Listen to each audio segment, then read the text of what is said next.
Hello, everyone, and welcome to today's live IELTS streaming.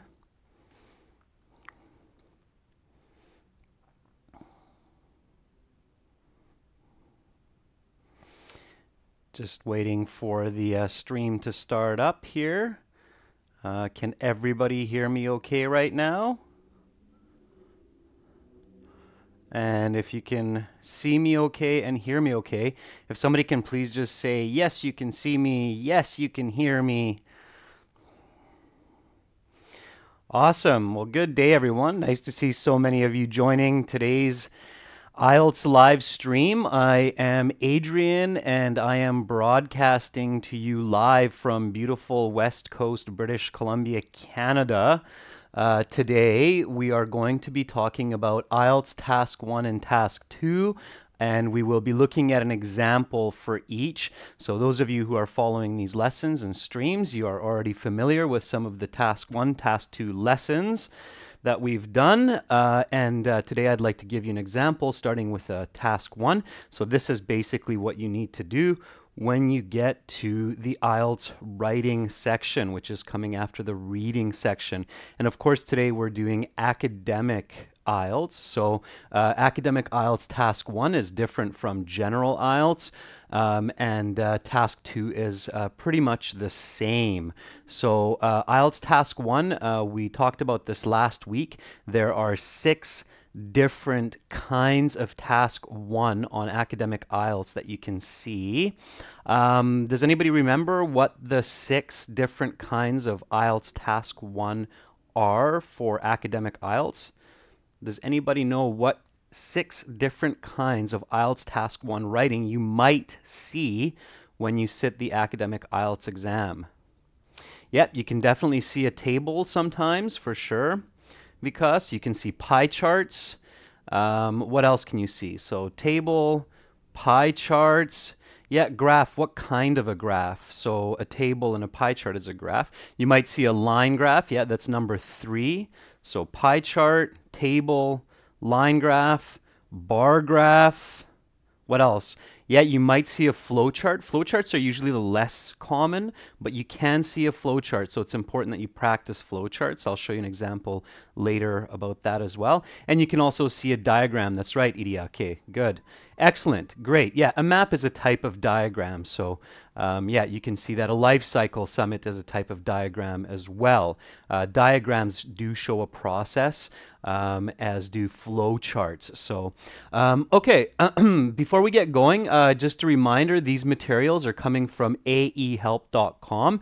You will see that website a little bit later when I show you the example. So for academic IELTS, visit us at aehelp.com and get lots of materials. You can get lots of free materials. You can also pay for the full course, support us. You get 6 full practice exams, an interactive course you can use on your tablet or on your phone, anywhere, anytime. You also get 40 of our full lesson videos when you join there. And for general IELTS, it's the same, but of course the topics are general IELTS, and that is at www.gieltshelp.com. So if you're learning for general IELTS, go to gieltshelp.com. When you're watching this live class, you can also use Super Chat. So some of you have this option. It's the little money button beside the emoji in your chat. You can donate a couple of dollars, $1 or $2, and ask a question. I can see that question more clearly. That's what Super Chat does, is it creates your question to be big and colorful so I can answer it more clearly. And of course, it supports us to get new microphones. We have new speakers today. And new video equipment and so on. So please do use your Super Chat. Now, a third option we've recently included in our channel are some rental and purchasable videos. So we have lots of free videos on this channel. Of course, we have this free live streaming, but we now also have some full videos with no advertising, professionally recorded, that give you really good information and strategies for IELTS. You can buy these for about $1. So again, just to support us and help us grow and help us produce more and better videos, do use Super Chat, purchase our videos, or visit our websites and join our full course there. Any of these helps us to grow, helps us to produce even better work. So please do that. All right, let's go to IELTS Task 1 and 2. We will start with a couple of vocabulary words for today's IELTS Task 1 example. So let's get into it. All right, just again, a quick review from previous classes. How many new words should you learn when you're getting ready for IELTS every day? So every day you should be learning new vocabulary for IELTS.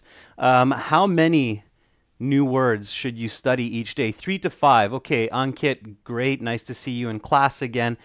Pablo, that is correct. Yeah, roughly as teenagers, as adults, we have the ability, on average, each of us, to learn roughly about 5 words well, okay?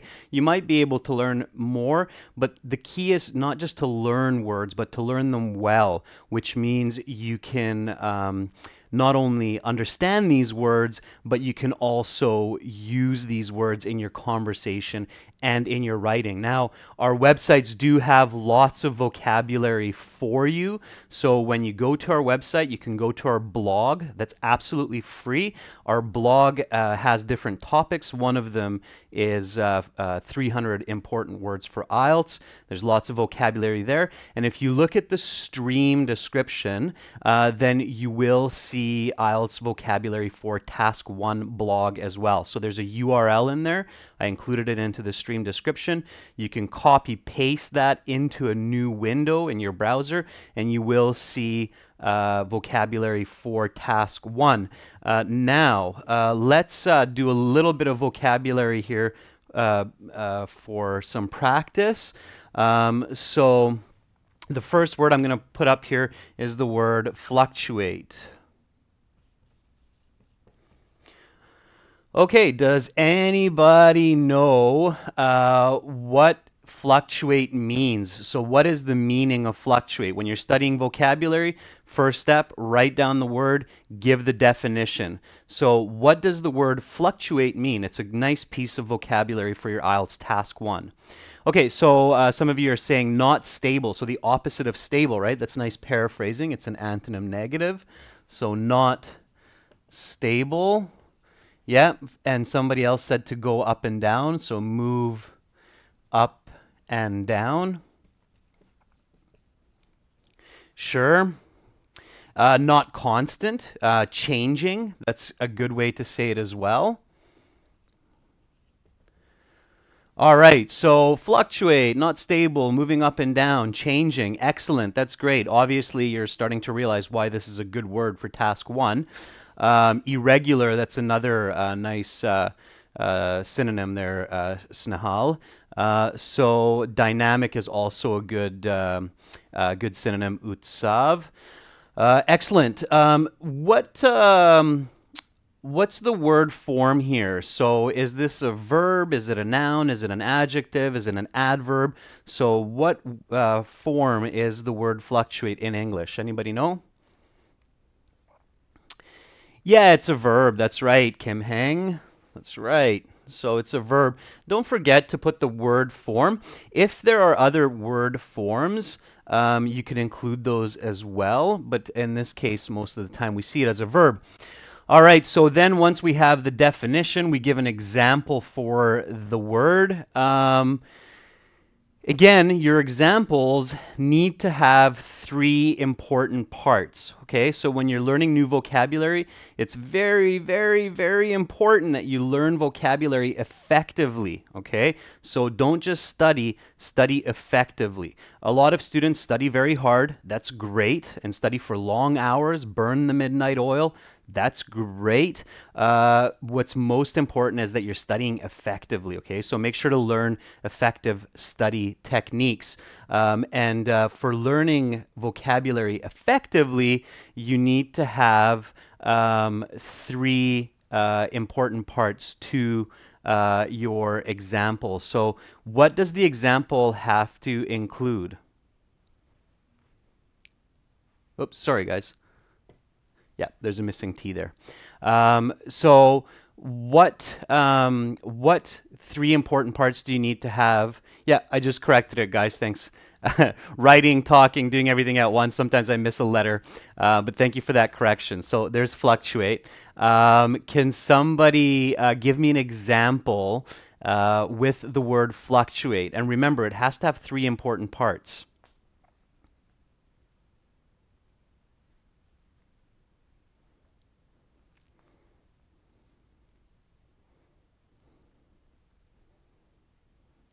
Okay, so three important parts in the example.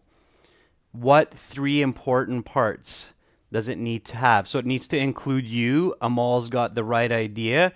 And it needs to be complex and it needs to be interesting.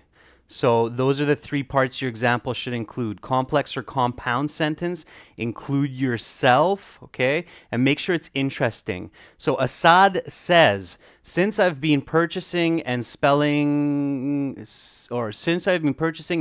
land frequently in the last few months, my bank account is fluctuating. That's great. Okay, that's an excellent example, Assad. Good job. So since I have been buying and selling land these past months,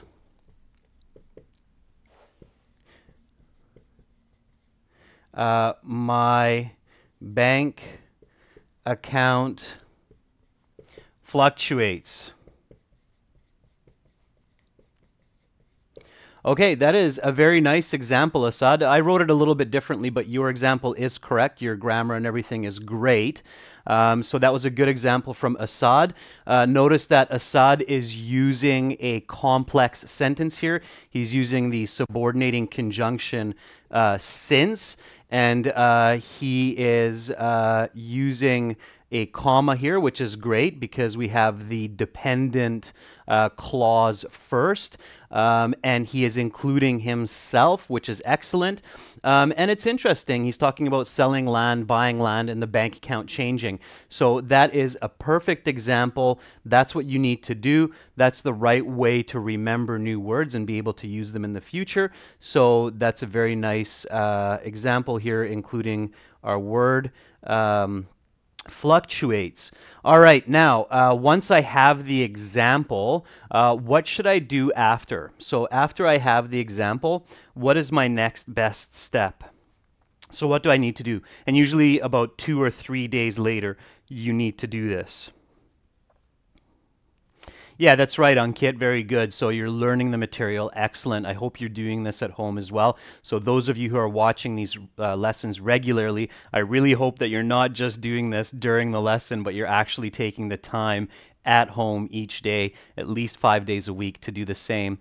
So paraphrase, right? You need to paraphrase this sentence. All right, so paraphrasing, we can do a few different ways, and for those of you who are new, paraphrasing means to express the same idea using different words. Guys, just a quick review, and girls, just a quick review. What are some different ways of paraphrasing? So what are some skills and techniques for paraphrasing? How can we paraphrase information? I showed you some different kinds of skills for paraphrasing, and this is very, very, very important for a high IELTS score. So what are some different ways of paraphrasing? What can we do? We can use synonyms. That's the easiest way. Synonyms are the same word or same meaning using different words. So synonyms is one way. Using description, very good, Julia. So we can describe ideas. So antonyms and negatives. Yeah, we just did that when we did the definition here. So not stable is an antonym, actually here it's a synonym negative, or sorry, antonym negative. So that's for fluctuate. So we can describe, we can use antonym negatives, we can use synonyms. What else can we use? Anybody?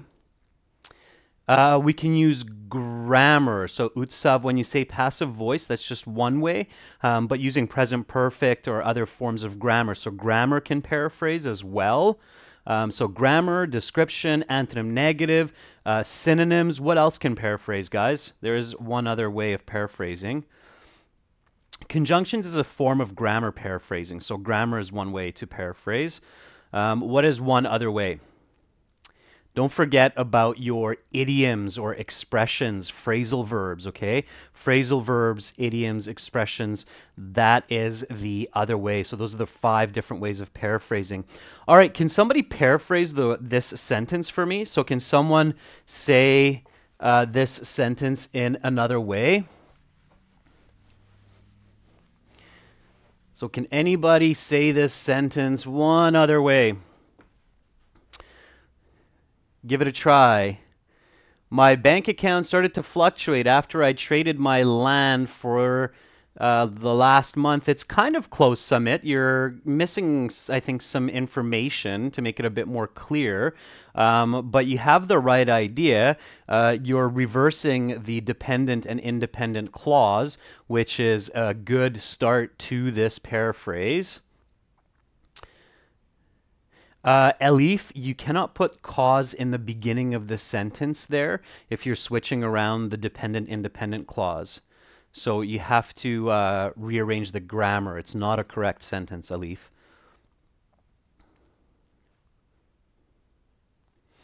Buying and selling land has caused a lot of fluctuation in my bank account over these past months. So don't forget the time indication as well there, Utsav, but that's good. So buying and selling land has caused a lot of fluctuation in my bank account these past months.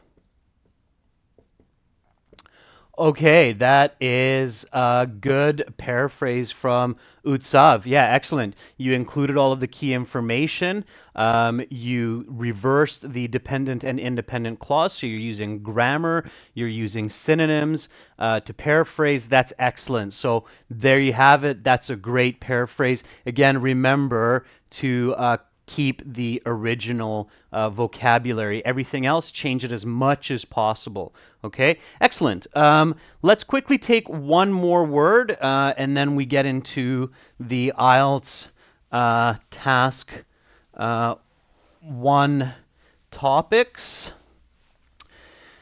So let's take the word, and again, it's a word that's going to be important for today's question.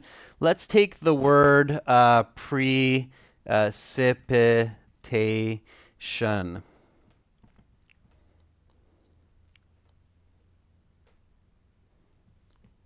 Precipitation. So can anybody give me the definition of precipitation? I will do a diagram, Idiake, later this week, so probably on Saturday morning I'll do a diagram. Okay, so what's precipitation? What does that mean? They're very simple. Yeah, it's rain or snow, or what's another way? Rainfall, sure. Okay. The occurrence of, yeah, it's the occurrence of rain or the occurrence of snow. Think about the word wet or water. What's another way to say wet? So if the air is wet, if we have, it's not sweat, it starts with an M, guys. So it's something in the air. And it starts with an M. There you go, Assad. Very good. Moisture in the air. Yeah, so it's the moisture in the air is the precipitation. Okay, precipitation is the moisture in the air. So Kiran, good, you got that as well. Chahal, excellent, guys. So know the word moisture as well. Humid or humidity, Raya, is a very nice synonym as well. So humidity. We can put that up there as well. Okay, so humidity is definitely a close synonym. Okay, can someone give me an example with precipitation? Can anybody give me, mist is a type of precipitation as well. Um, a shower or a drizzle is a type of rainfall, Chandra, so that would be okay as well. Dampness is okay as well. Can someone give me an example that includes you, complex, compound, and is interesting? Can someone give me an example using the word precipitation? So I'll give you a moment here to think of an example and just write up the example for precipitation. Okay, Kiran, don't forget your keyword, precipitation. So when you're writing the example, make sure you include the word that you're studying. So moisture should be replaced with precipitation in the atmosphere had increased in the past 2 months of winter season. Okay, chemical reactions, precipitation. The precipitate forms because the solid. Yep, Navneet, there's a couple of grammatical errors in there you want to correct. Okay, precipitation is humid and rain is expected during the summer. I'm reading some of your examples here, guys. Be careful with your grammar. Most of those have some grammar mistakes. So write those sentences down and find your grammar mistakes so you can correct those, okay? Since my country has a long monsoon season, the precipitation levels fluctuate a lot. Nice job, Asad. You're combining new vocabulary, which is an excellent way to learn. That's great. Okay, Shreya says the precipitation levels have increased over the past years. It doesn't include you, and it's not complex or compound, and it's not really interesting. You need to include those parts. Again, guys, remember your examples need to include you, something about you, your friend, your family, something that's close to you, because that's how the brain remembers information. It doesn't remember information that's just general and does not involve itself. So it's much better to involve yourself when you're giving an example so that your brain can hold that information and remember it long term. Okay? So you need to include I or me, my.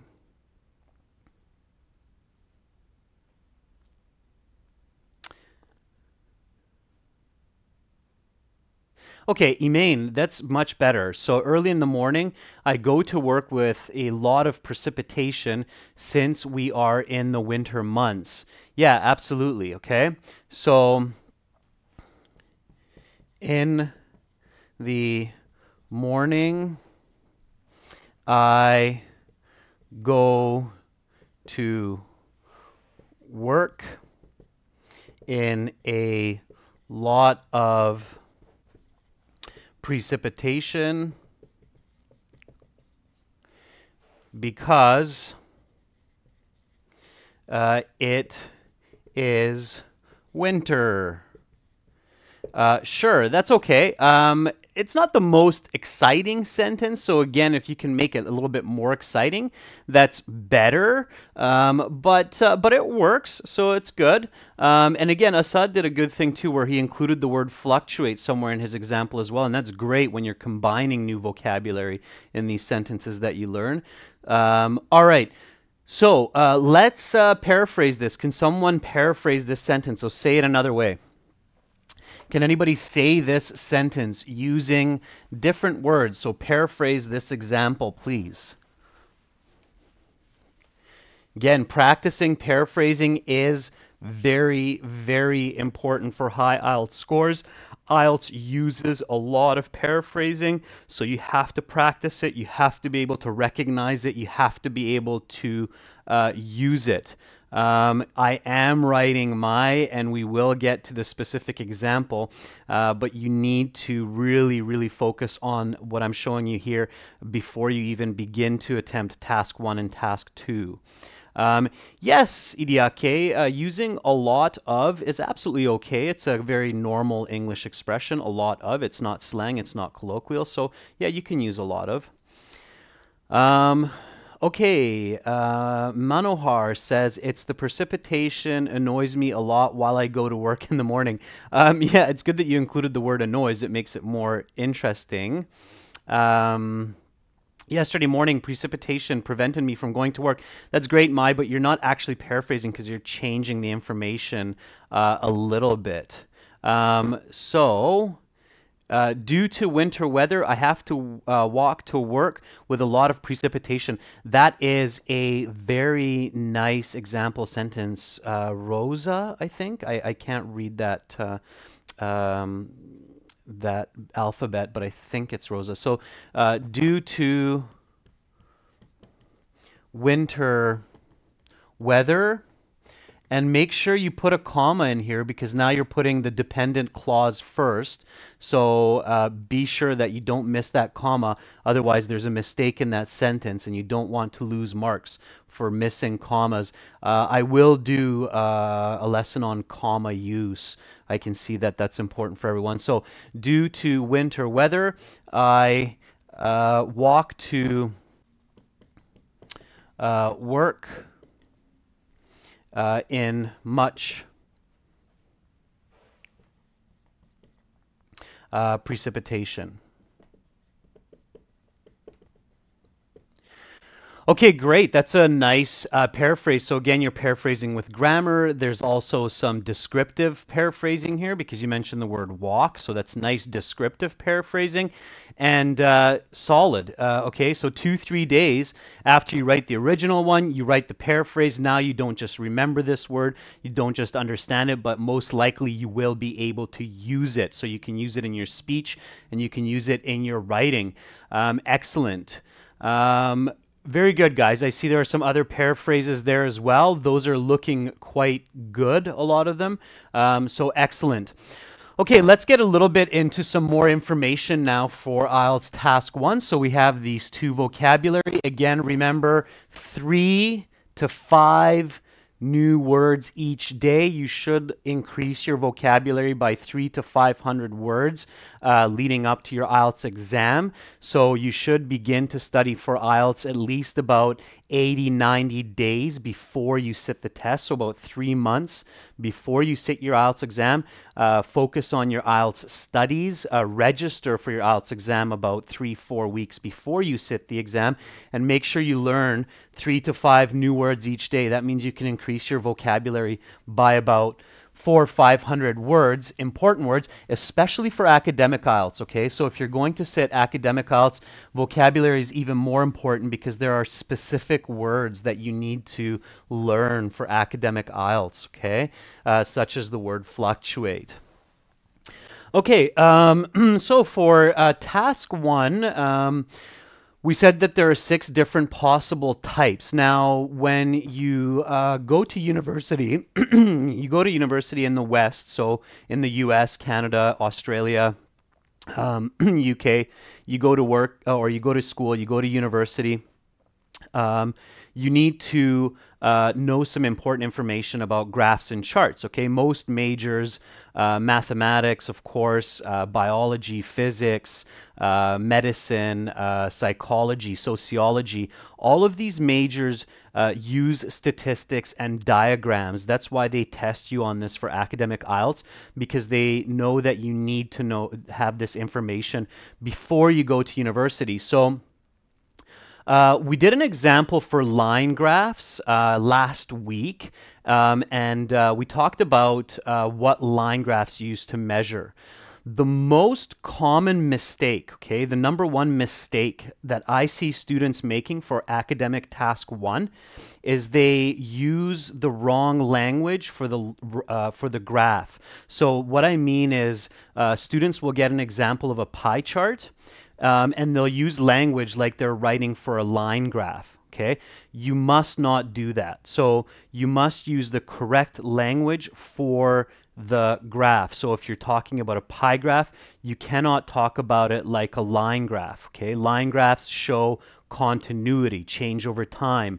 Pie graphs don't, all right? So you can't use increasing, decreasing for a pie chart, okay? Pie charts don't show increasing, decreasing. Line graphs show increasing, decreasing. And there are some really basic important information that you need to learn to write better for these kinds of task 1 questions.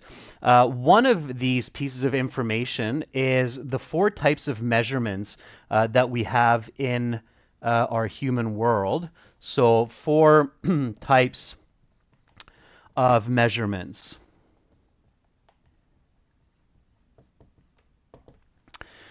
Okay, so when we're looking at information, we're looking at data. There are basically 4 categories of measurement unit types that we can have, okay? One of these is what's called, and it's the most basic one, is called nominal data. Does anybody know what nominal data is? What does that mean, nominal data? Bar graphs do show some change over time, Cigar, so you can use that. What does nominal data mean? Anybody know what nominal data means? That's one type of data that you can see. It's not numbers. That's right, Safa. It's not numbers. So what is it? What type of categorization is it? Basically, think about it this way. We're human. We like to organize information into categories. And Safa, that's right, it's names. So it's naming data. Name data. Anybody give me an example of name data? So data that's just basically names. It's classification of data according to names. That's right. And what is name data? Can somebody give me an example for name data?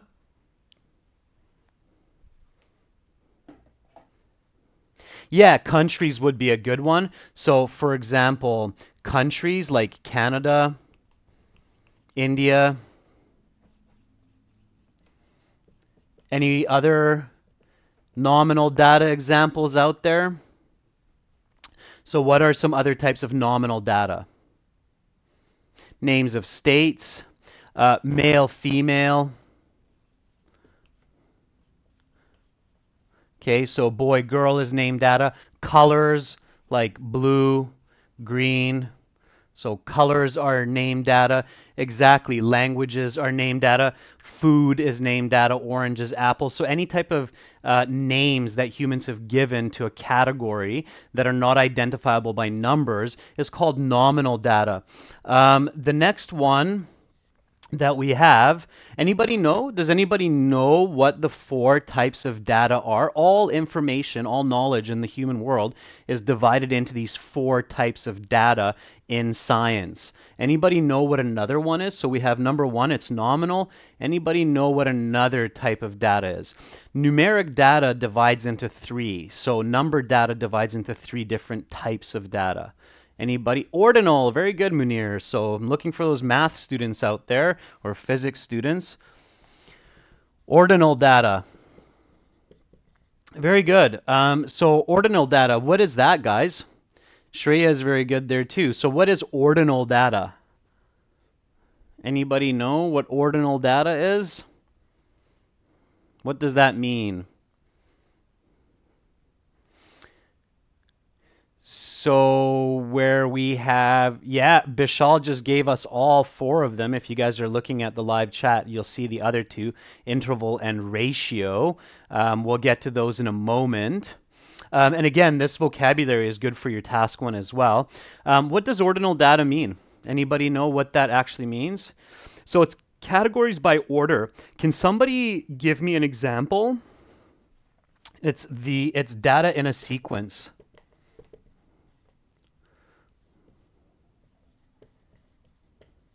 So data in a sequence is ordinal data. Can someone give me an example of ordinal data?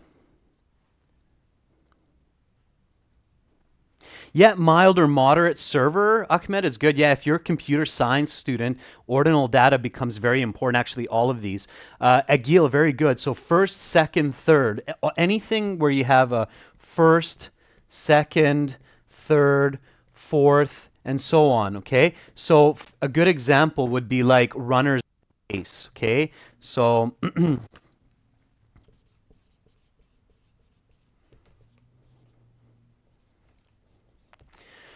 okay, so if you have a race of people running and you have a first place winner, a second place, a third place bronze medalist, and then you have a fourth place, like a marathon, for example, that is ordinal data. So the order that the runners are arriving at the finishing line, that is a type of ordinal data. So runners in a race or in a marathon is ordinal data. And then we have the third type, which is interval data. This is where we get into more university level type of measurement. Does anybody know what interval data is? Anybody know what an interval data is? So what is interval data? Okay, very good. Shreya says measuring along a scale. So data on a scale. Absolutely. Data on a scale is an interval data. Data on a scale, and then let's make it a little bit more detail with equal distance between measures. Okay, so data on a scale with equal distance between measures. That is interval data. The word interval is very important vocabulary for you for IELTS Task 1. So make sure that you know the word interval. Okay, focus on that word. Can anybody give me examples of interval data? And you will see why this is important when I start writing the Task 1 example. So, okay, meet, very good, centimeters. So meters, centimeters is good example. So measuring distances by meters or centimeters is a good example. Time, guys, yeah, Ankita says decade. Decade is a good example. It's 10 years. Hour, so time is a very good example of interval measures. Kilometers. What kind of graph do you think uses interval data on IELTS Task 1? So what kind of graphs use interval data on Task 1?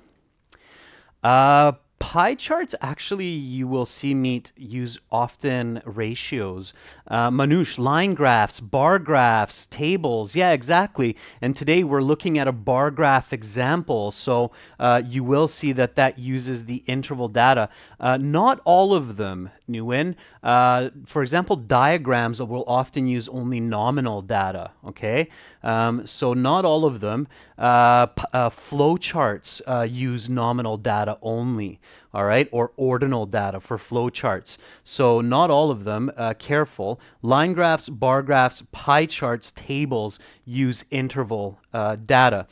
Okay, and then we have one more type, which is also important, especially if you're a university student. By the way, guys, if you're learning for university, you have to know these. So if you don't know these and you don't know these in English, you will have to learn them when you're in university. So the more that you learn these, yes, Meet Patel, meter and meter are the same. It's just different spelling according to British American spelling. So both are okay there. All right, so let's talk about the fourth type. And the fourth type, as it was cleverly named, is ratio. Does anybody know what a ratio data is? So what does ratio data mean? Okay, what is ratio data? If you guys are engineering students, definitely you will need to know this, okay? So what's the difference between interval and ratio. Ratio is okay, a mole is giving us a close, so it's an exact value between units. Interval is the same, so same as interval, so similar as interval. So it is similar as the interval because the distance between the measures is the same, but there is something different. So similar as interval, but also includes on what? So what does ratio data include? It's not first and second, that's ordinal data. There's an interesting difference between interval and ratio data. Ratio data includes an absolute something. What's the missing word? Ratio includes an absolute something. It's an absolute value. That's right, Amal, but what is that value? What's the absolute value? There's a specific number here. What's the absolute value? That's right, Shaiju. Shaiju, very good. It includes an absolute 0. Okay, so ratio data is the ultimate. It's the best way of measuring if you can. Many parts of our world does not have the ability for ratio data because you need an absolute 0. Absolute 0 means that there is an absence of what's being measured at 0. Okay, so absence of what's being measured at 0. Can somebody give me an example of a ratio data? And if you're a physics student, you should probably know this. So here's a question, how can we measure temperature? Okay, good, somebody said temperature. So what are the measurements for temperature, Yassine? What type of measurements can we use for temperature? We can use Celsius, yep. So Celsius is 1, yep, and Emaine has it. So Emaine has the right answer. We use Fahrenheit, Celsius, and if you're a science student, then you probably use Kelvin, okay? We use Kelvin, and for those of you who are science students, you should know that Kelvin is a measurement of temperature where there's an absolute 0. It means that there's no temperature, no movement of molecules. Of course, we know that temperature, warmth and cold, we feel from how quickly molecules are moving and how much they're creating friction against each other. Now, in dead space, so out in the universe, where there are very few molecules, they're very far apart, and they're not hitting each other, there's no movement of those molecules, we end up with Kelvin, which is 0.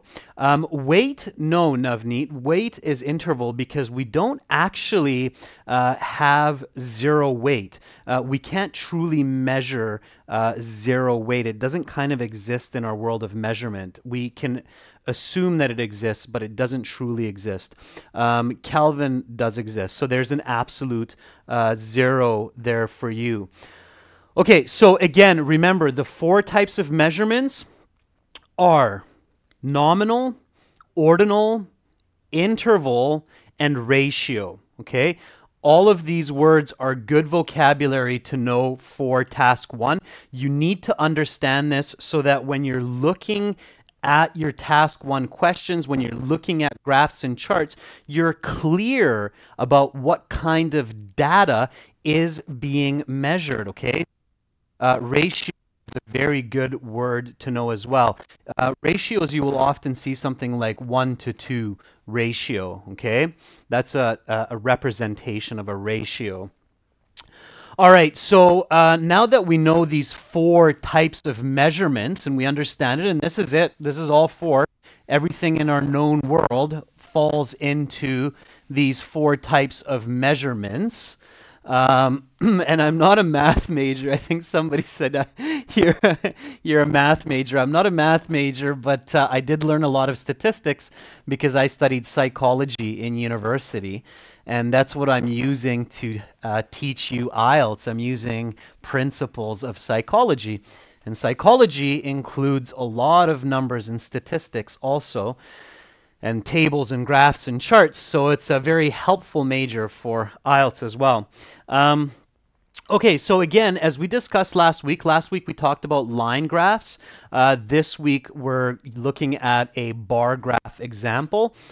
So before we do the bar graph example, we really need to ask an important question. What's the important question that you need to know before you start writing a task 1 for a bar graph?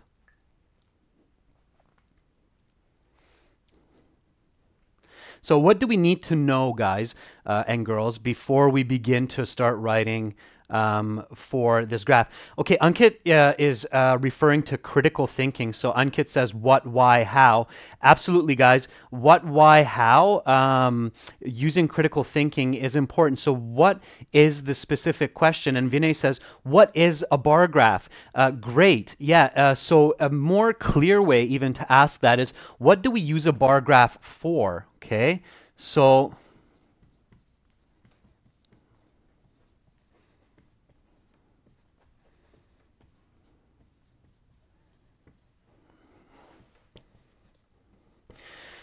what do we use a bar graph for? Okay, there's a reason why somebody will choose to represent information in a bar graph versus a line graph versus a pie chart, okay? So it's not just choose whichever one you want because you feel like it, okay? That does not work in university, trust me. So you need to choose the right graph for the information. So what do we use bar graphs for? What kind of information do we use bar graphs for? Okay, so you really need to know, when do you use a bar graph? What kind of information? For data representation, clearly, of course, but that's what we use pie charts and line graphs for as well. So what kind of data representation, AJ? What kind of comparison, Amal? What are we comparing? And hint, guys, think about what I just showed you with the different measurements. It's kind of an increase or a decrease. It's more of a comparison. So Amal's got a little bit more. It's more of a comparison. Oh, Sarah, I'm very happy you got your IELTS. That's great. I hope you got a good score. I know you were in some of these classes, so. Okay, guys, think about what I just showed you with the different types of measurements. That's my hint. So some of you are saying time, and that's correct. Sometimes we have time as one of the variables.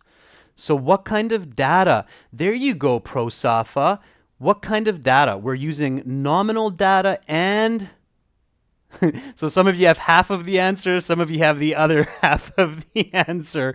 Okay, we're showing nominal data on an interval scale. So the answer here is, and you guys are there, you just need to go one step further in your thinking. So bar graphs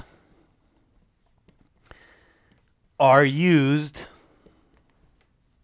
to compare nominal data on interval scales. Okay, that's what we use bar graphs for. So bar graphs are used to compare nominal data on interval scales. And for those of you who are thinking, when are we starting this task 1 example? When do we get to start? This is already English and language that you really need to learn for task 1. So we are already in the topic of task 1. You have to learn this. You have to understand this. If you don't understand this basic information, it's very, very difficult to write a good task 1 essay. Okay, so you really need to know this information. So bar graphs are used to compare nominal data on interval scales. So for example, we use time, right? Like months of the year. Months of the year, or let's say, instead of time, let's do something a little bit more simple. So let's have percentages on here. And let's have the colors here. So blue, yellow. Okay. So let's say that we have a bar graph that's about colors used in advertising. Okay. So let's say that the topic of the graph is colors in advertising. I'm just making this up. So colors are a type of nominal data. You would see the colors like blue, yellow, green, and so on as the name of the bars. And then you would have percentage like 10%, 20%, 30% on the y-axis. So you're comparing colors and the percentage of colors used in advertising. So you basically have nominal data being compared on an interval, in this case actually a ratio scale, okay? So that would be the nominal data comparison on an interval scale. All right, now that you understand that, we can write a clear and accurate example for task 1 that gets a high score.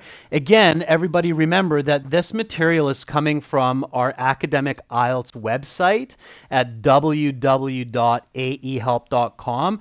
So for lots more help with this and review and to get all our books and strategies, just go to our websites aehelp.com and gieltshelp.com.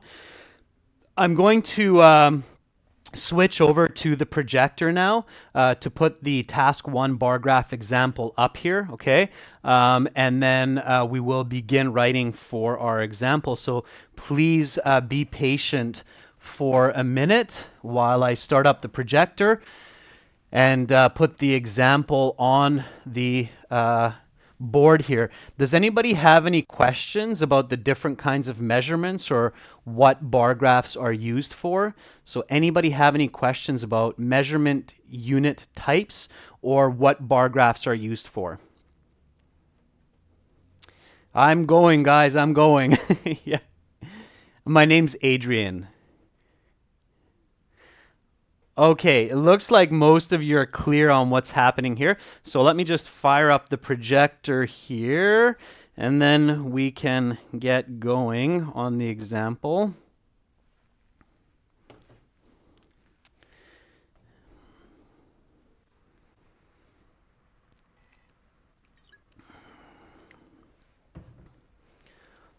And I have to adjust the lighting in the room, so this is going to be clear for you.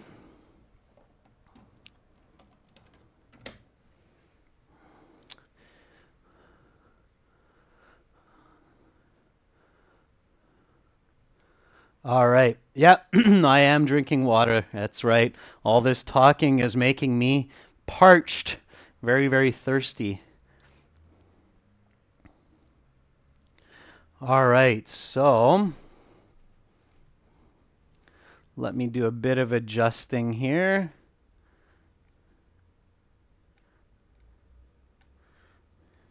Okay, I just want to make sure that everybody can see that clearly. Okay, maybe try one more. There we go. Okay, so this is our academic IELTS website. I'm just going to log into my student account on the website here. Just give me a moment. So my ID is my email, and then my password here is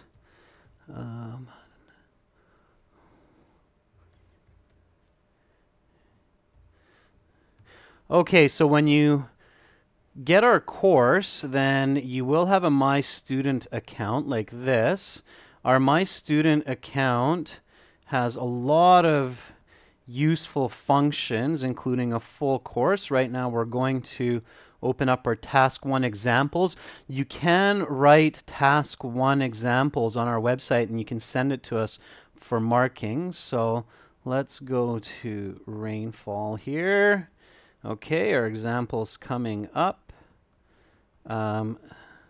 So here we have two bar charts. Can everybody see this okay? Can everybody see the bar chart okay on your end? I just want to make sure that you're picking it up. All right. Awesome. So what we have here is we have a bar chart that shows the average rainfall in Victoria, British Columbia in millimeters. We have the months: January, February, March, April, May, June, July, August, September, October, November, December. And then here we have our y-axis. So we have intervals of 20 millimeters, right? So it's measuring in millimeters. So we have 0 to 20 millimeters, 20 to 40, 40 to 60, 60 to 80, and then 80 to 100 millimeters. And then underneath here, let's see if I can use my touch function. So underneath here, you can see that we have the average rainfall in Washington, DC. So we have the same y-axis and the same x-axis. So again, x-axis is showing the months of the year, and the y-axis is showing the amount of precipitation in millimeters. Okay, so again, same measurements, but obviously we have a very different looking graph here. Okay, so what is the first step? So when you get to your IELTS Task 1, what is the first step? What's the first step when you get to your IELTS Task 1 and you see the question? What do you need to do? Can anybody tell me what you need to do? Before you start writing the introduction, what's your first step? And I'm going to have to bring up my annotations here so I can show you guys that. Let me see here. Where's my, there we go.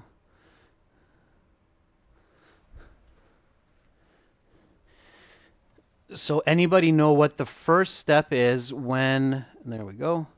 Okay. So what is my first step when I do this? Okay, let me see what you guys are writing. Okay, Meet Patel says write the points.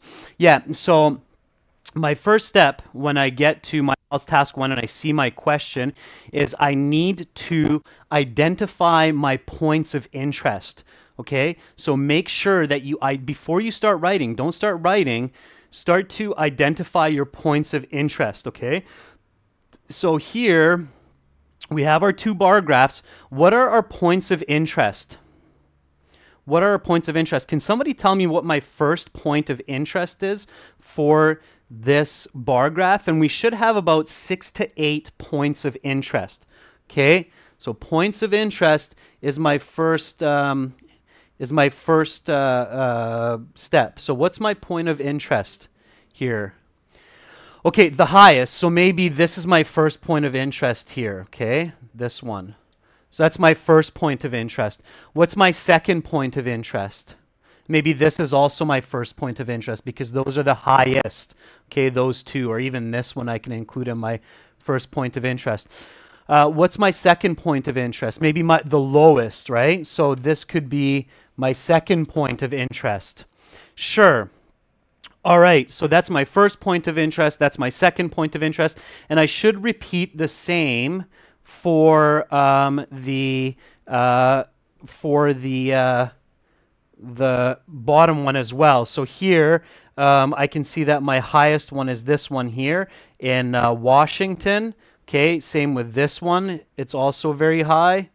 Sorry, I should be writing 3 in there. So let me just correct that real quickly. Okay, because that's a third point, obviously. So 3. Okay, so first I start with one bar graph. I look at the highest points.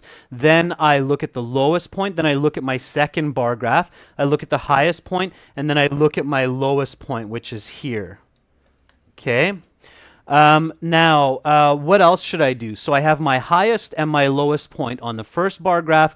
I have my highest and my lowest point on the second bar graph. What is the next step? What do I need to do? Let me see if I can move this down for you. Somebody's asking me if I can move it down. Let me see. Yeah, my annotation's making it hard to move it down, but it doesn't matter. Just remember that this is the same. So this bottom one, you really only need to see the top of the graph. So again, if I go back here, so it's 1, 1, 1, 2, 3, 3, 4. Okay, remember you don't need to see the bottom of this graph because the y and the x-axis are the same, so you don't really need to see that. So what is my fifth point of comparison? So if I have these points, so highest, lowest on the first bar graph, highest, lowest on the second bar graph, what is my fourth point of interest? Yeah, compare both graphs. Pablo, you're absolutely right.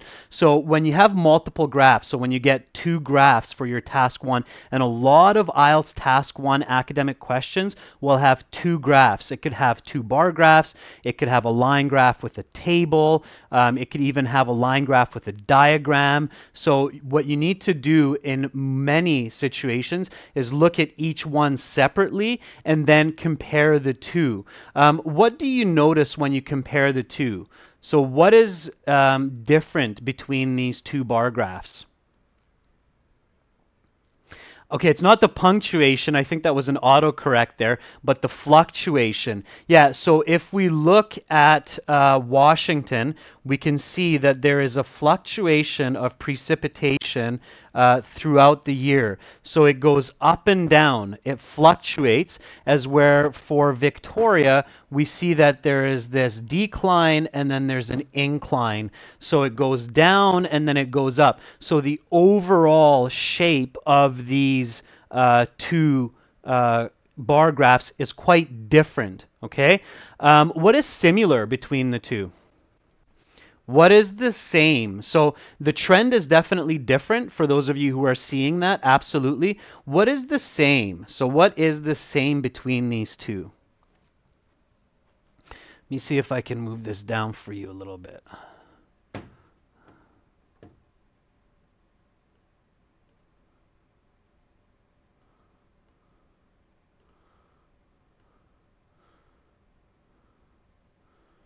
Okay, so what is the same between the two here?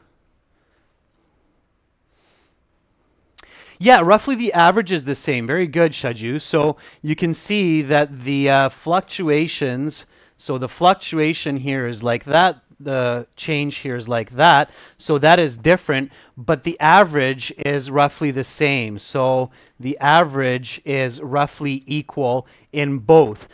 You can see that both of these cities, Victoria and Washington, get a lot of rain. They just get it in different ways, okay? So now that we know this and we know the question, again, the question is in your stream description. I can show you the question here as well. So let me see if I can go up here. There we go. I'll use my computer here instead. Okay, so you can see that the question here says, the following graphs show the annual rainfall in two North American cities. Summarize the information by selecting and reporting the main features and make comparisons where relevant. Okay, so that's what we're going to do. So what is the introduction? Now we can get into the introduction. What is the introduction? Can someone give me the first sentence? Can someone give me the first sentence for the introduction?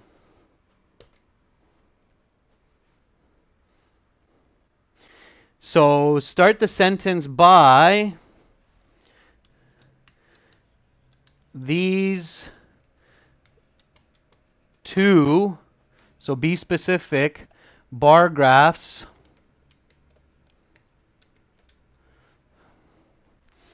Can someone continue my sentence? These two bar graphs do what?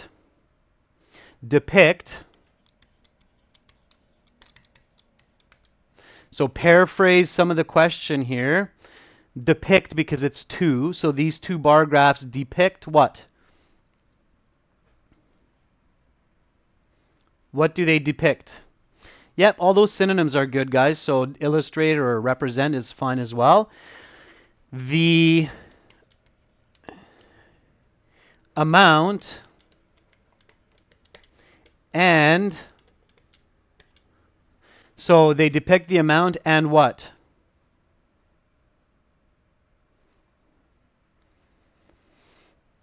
And change, right?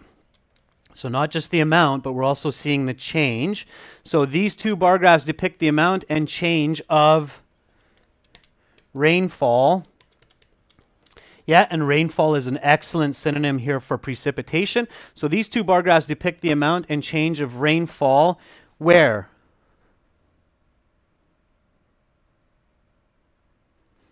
Where? In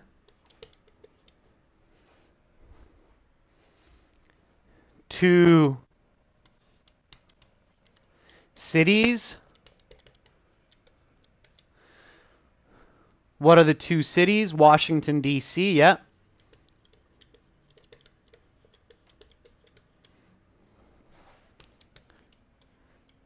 And Victoria. Okay, that's great. That's your first sentence. So notice how I am using specific language. So I don't just say these graphs, but I say these two bar graphs depict the amount and change of rainfall in two cities, Washington, D.C. and Victoria. And if I go back to my annotation here, let me see if I can click back there for you. So we're paraphrasing the question here. The following graphs show the annual rainfall. You can change annual to yearly in two North American cities. So we're not just paraphrasing the question, but we're giving more specific details like two cities, okay? All right, so what is my next part for the introduction? Because again, remember that the introduction here is the overview. So Chandra says these two bar graphs basically illustrate, you don't need the word basically, illustrate the average rainfall that takes place throughout the year in two different cities, Victoria and Washington, D.C. That's a great, nice sentence to start off with as well, Chandra. Just take out the word basically because it's an unclear word and it's not necessary there. So take out basically. Okay, so this is the introduction. And yes, it has to be an overview. So what is a good piece of information to include in the overview here? What's the most obvious information when we look at these two graphs? That's what you need to think about when you think about the overview, is think about the most obvious information in these two graphs. So it's not the summary, so don't give anything too specific or anything that you learn from it, just something that you see immediately as you look at the graphs. So what is a good piece of information to include in the interview?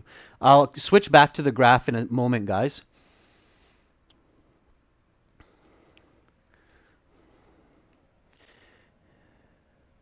Okay, let me start off with a little bit of help here for you. So when looking at the overall precipitation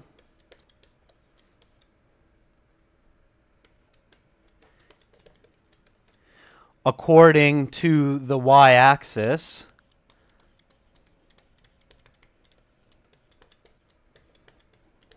or y-axes, because there's more of them here than one. So when looking at the overall precipitation according to the y-axis, what can we observe? So what do you see when you look at the overall precipitation in these two cities?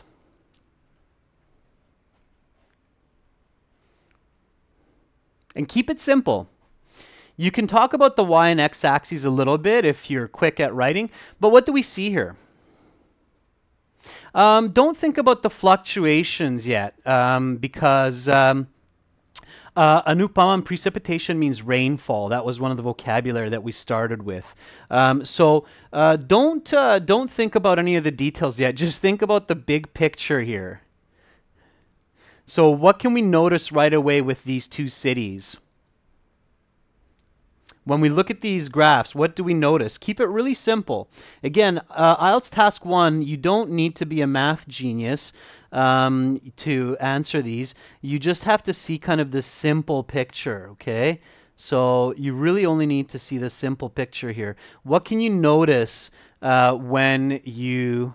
Yeah, Amal, very good. They get heavy rainfall, okay? So if we compare these cities to other parts of the world, especially very dry parts of the world, like many parts of India or many parts of Saudi Arabia, clearly both of these cities get heavy rainfall, okay?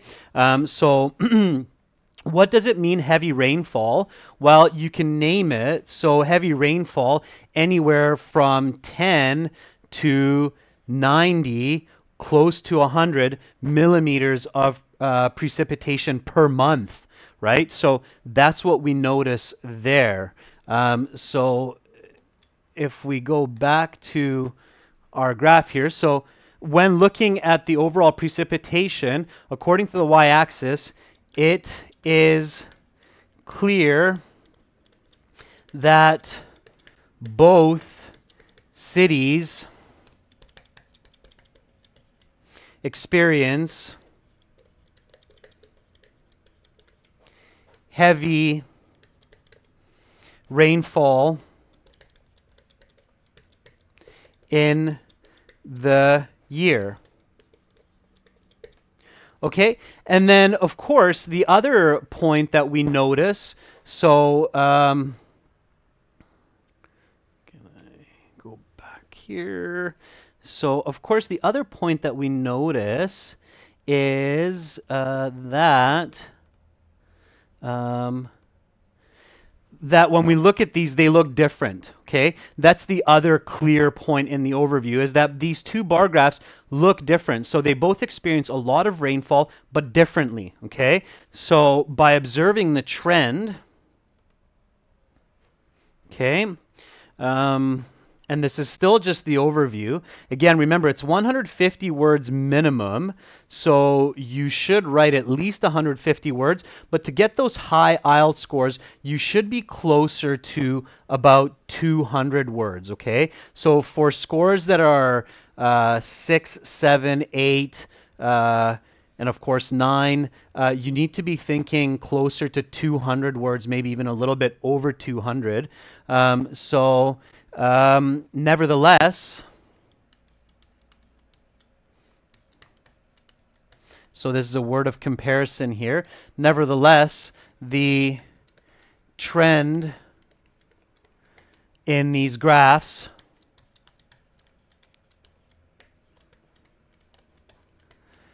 show different patterns. Okay, and that's enough for your overview. So these 3 sentences that I just wrote up here, that's your introduction, that's your overview, okay? So these 2 bar graphs show the amount of rainfall throughout the year in 2 cities, Washington, D.C. and Victoria.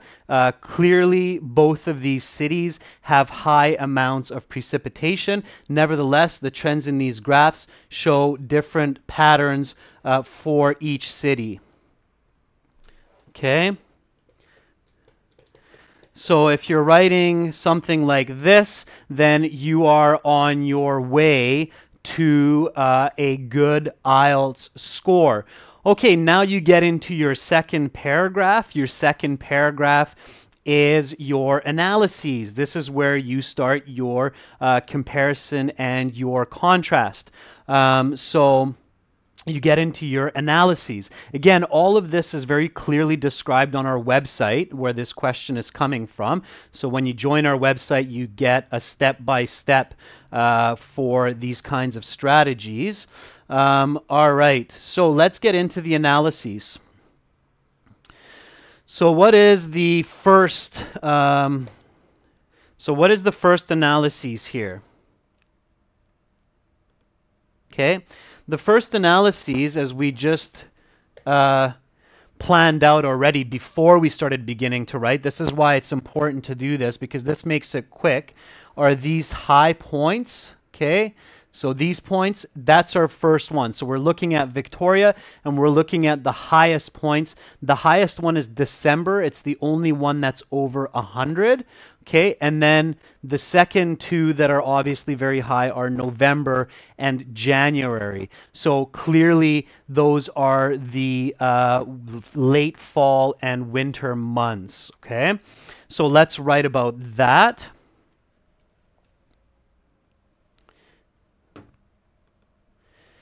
Okay, so we write about point number 1. So in Victoria,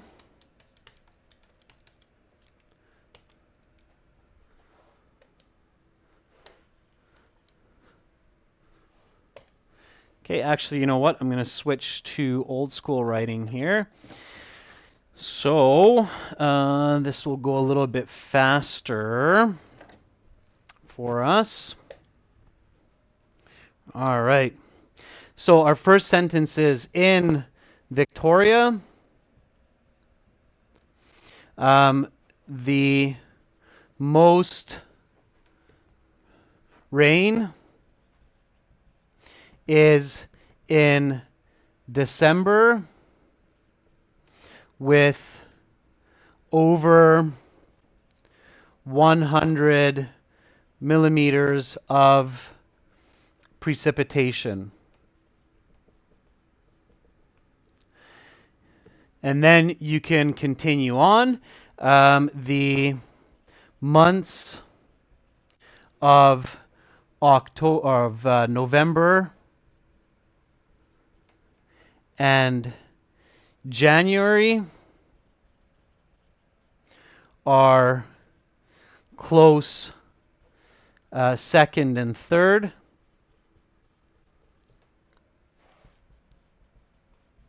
With just under 100 millimeters of rainfall. Okay, so that's your first point. So in Victoria, the most rain is in December with over 100 millimeters of precipitation in with over one. Yep, and then the months of November and January are close second and third with just under 100 millimeters of rainfall. Yes, I know, guys. Sometimes I miss a letter. It's because I'm focusing on the technology and I'm focusing on the board, so it's a little bit trickier for me to catch every little detail, but I do try. So if you catch a spelling mistake, just remind me and I will correct it. Okay, so this is my first sentence for the analysis, and then I go into the next sentence, which is, of course, my next point. And of course, now this is not going to disappear because it's with the blackboard marker, but you can see it here. So my next point is this. It's the lowest point in the year, which is in July. So if I switch back here, so in July, we have the lowest, and July is, let me see, under 20. Okay, so July is under 20. So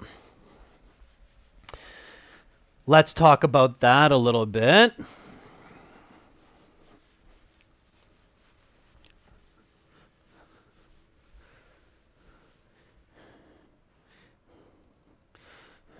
So following January, each successive month has less rain, with the lowest amount in July at around 15 millimeters of precipitation. And then, of course, it starts to increase again until the highest or the peak in December. Afterwards, there is a consistent increase which peaks in December. And you don't need to write the amount again because we already wrote that at the beginning of our analyses paragraph in this paragraph, so you don't need to write the amount in December again. It's not good in IELTS Task 1 or Task 2 to repeat information, so be careful about that. It's also one of the common mistakes that I see students making is they keep repeating the same information. Don't repeat the same information, okay? So following January, each successive month has less rain, with the lowest amount in July at around 15 millimeters of precipitation. Afterwards, put a comma there, there is a consistent increase which peaks in December. Okay? Now, once we have this, we write about Washington. Okay?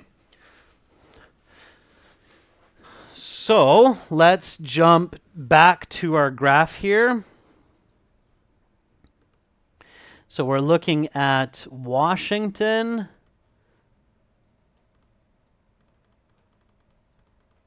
Okay, now in Washington, we can see that the highest rainfall is in May.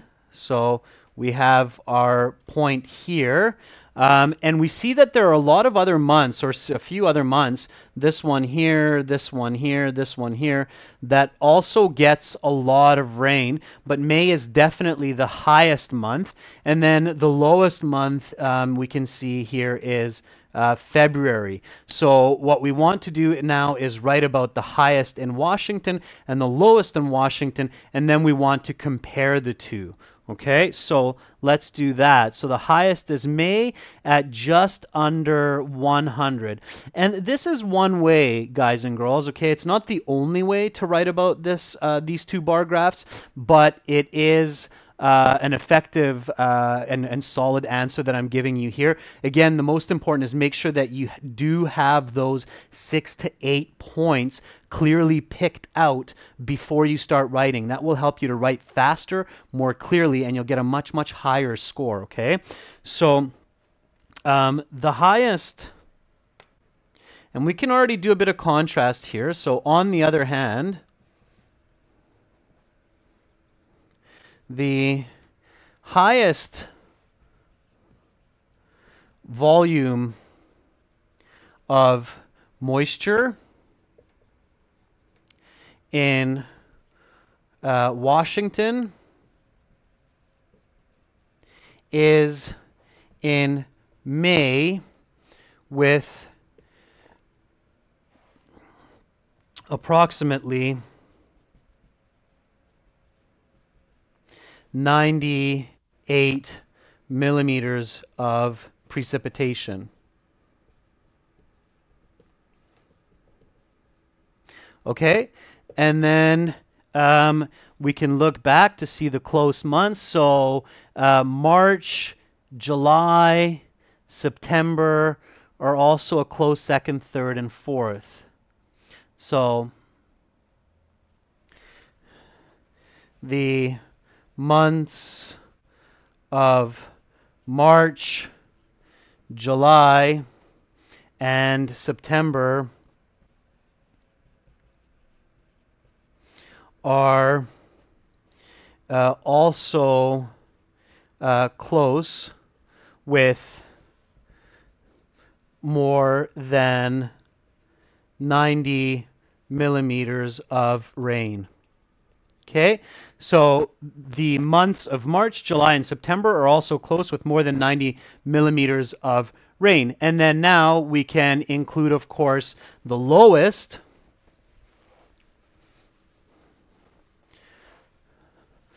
which is going to be February. And February is around 69 millimeters. Okay. The lowest amount of rainfall is in February at about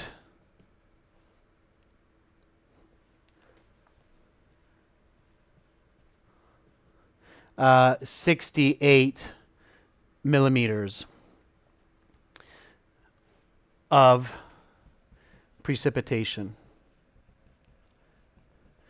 Okay, so we've talked about Victoria by itself. We've talked about Washington by itself. Now we need to put the two together. The synonym for precipitation is rainfall, or the amount of moisture, guys, and that's important here. It's important to know. So now we need to talk about both of them combined.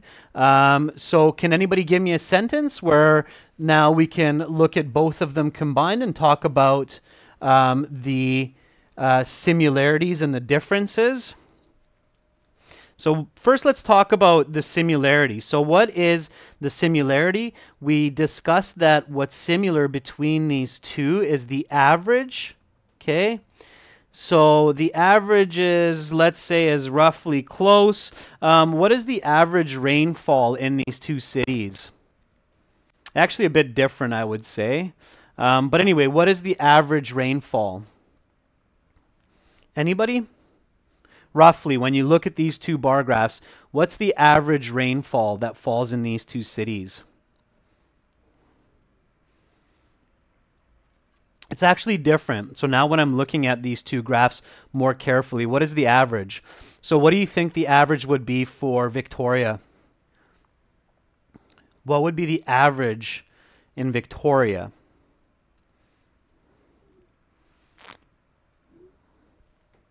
Yeah, the average in Victoria, I would say, is roughly around 50. Okay, what would you say is the average for Washington? I would say Victoria is roughly 50. What would you say is the average for Washington? Yeah, I would say closer to about 80. Yeah, 70 to 80 for sure. So the average is different, so we need to talk about that as a difference. Okay. So when comparing these two graphs,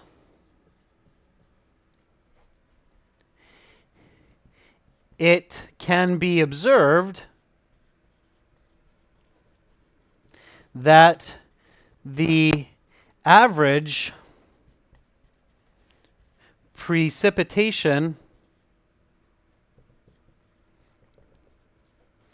is different. Victoria gets about 50 millimeters of rain per month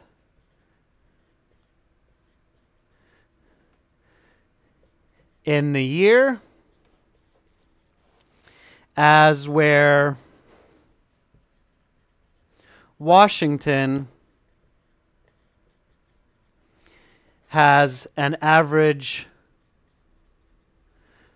of 80 millimeters. Okay, so here we have our first contrast, it's good to name your contrast in your sentence. So when comparing these two graphs, it can be observed that the average precipitation is different. Victoria gets about 50 millimeters of rain per month in the year, as where Washington has an average of 80 millimeters. As where is an expression of contrast. Manushi, you don't have to write this well unless you want to get a perfect score. So you're looking for like a band 9. My example that I'm giving you is obviously a high level example response. It's okay if you don't write all of these sentences. It's okay if you have a couple of spelling mistakes or grammatical mistakes. You'll still get a 7. You'll still get a 6.5, okay? This is a very high level example. So I'm showing you how to reach for the stars, so how to reach for the top. But of course, be realistic with your ability and do as best as you can, okay? It's definitely possible, Ankit, in 20 minutes, depending on your skill level. So if I were not giving you all of these explanations right now and going back and forth from the graph, if I were sitting at a table, I could write the whole essay for you in probably about 10 minutes, no joke. So if I can write it in 10 minutes, then a student who has a high level of English should be able to write it in 20, or somebody with intermediate English should be able to write an essay that's maybe a little bit less than this, but still gets a band 7 in about 20 minutes, okay? So again, it's possible. All right, let's get back to this. Let's not lose track. So that's our first comparison. What's our other point of interest or point of comparison? So we have one more interesting point that we can say about these two cities when we compare them. What's that sentence? So what's the other interesting sentence that we can state when we compare these two?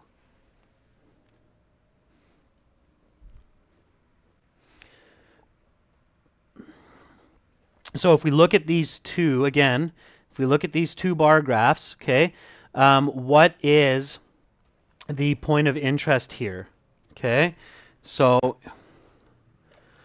remember, we talked about the highest and the lowest in both. So the highest in Victoria is here, and the highest in Washington is here. It's the month of May.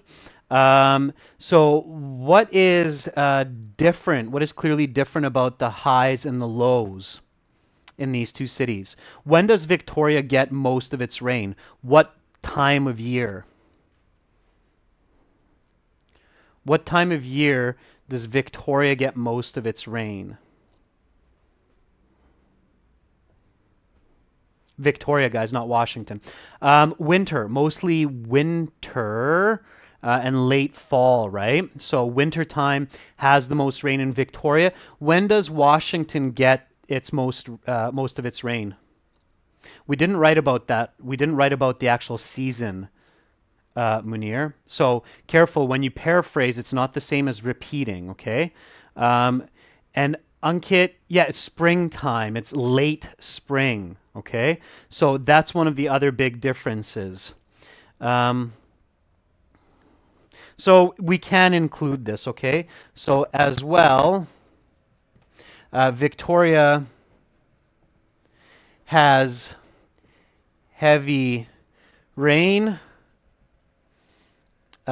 in winter, but Washington has the highest precipitation in spring. Okay? So great, that's fine. You're done. That's enough for the analyses. Now we get into our third paragraph. What's the third paragraph, guys? So in your IELTS Task 1 essay, what is your third paragraph? Roman, don't stress too much about articles. The, an, is fairly important, but you can still get a very good IELTS band score if your articles aren't correct. Conclusion, guys, is for task 2. So conclusion and summary do not mean exactly the same. Conclusion usually includes an opinion or an idea. In task 1, you don't do that. So task 1, Manushi, Sagar, Kamlesh, you're right, it's a summary, okay? So you include a summary. It sums up the information. So write in summary, okay? And you don't need to see the graph for this. Again, you should have the summary in your mind. You don't need to use numbers in the summary, okay? And you should keep it very simple. The summary is often 1, at most 2 sentences. Start it off with in summary.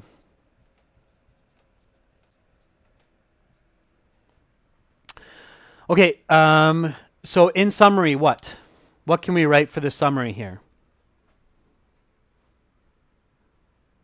And there's obviously going to be a little bit of paraphrasing here, so what should we write for the summary? That's right, good, Manushi. You're following the classes and you're remembering that valuable information. Those will have a great effect. That will have a great effect on your score. So in summary, what?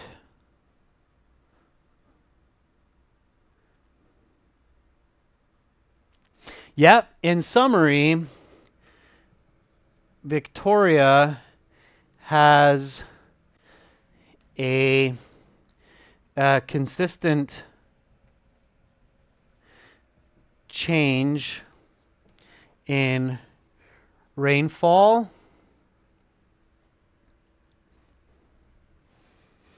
but Washington experiences fluctuations throughout the year. Okay, and you can stop there. So that's enough. In summary, Victoria has a consistent change in rainfall, but Washington experiences fluctuations throughout the year. And that's good because that does obviously summarize the key information and your analyses. Now you're seeing these words that we took at the beginning of the class, so fluctuation and precipitation. If you really want to, you're speedy, you're fast, you still have time left, you're feeling confident, then you can write one more sentence and you say, importantly, so both cities are very wet climates. Okay, so if you have the vocabulary and you're speedy, you can include that one last overviewing point, which is importantly, both cities are very wet climates. Obviously they are. They both experience quite a bit of rain. I live in Victoria. I know we've had a lot of rain in the last week. It is one of our wettest months in the year. So importantly, both cities are very wet climates. All right, yes, Meet Patel, you can absolutely write 200 words. Again, remember the minimum is 150 words. So as I mentioned at the beginning of the example, to get the higher band scores like 7, 8, 9, there's a very good chance that you need to write closer to 200 words in this expository task 1 essay. Okay, so that is the example for task 1. I hope that makes sense. Does anybody have questions about this task 1 example? And again, remember, it's coming from our website at aehelp.com, so you can support us by joining us there. You can also rent and purchase our videos on our channel. There's lots of free videos on our channel as well, so you can subscribe here. For that, and again, use your super chat, sponsor, donate a couple dollars if you're liking this live lesson.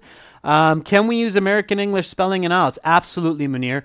You can use American, you can use British, you can mix them, although the IELTS people don't really like it. You can mix them. And it's not the end of the world.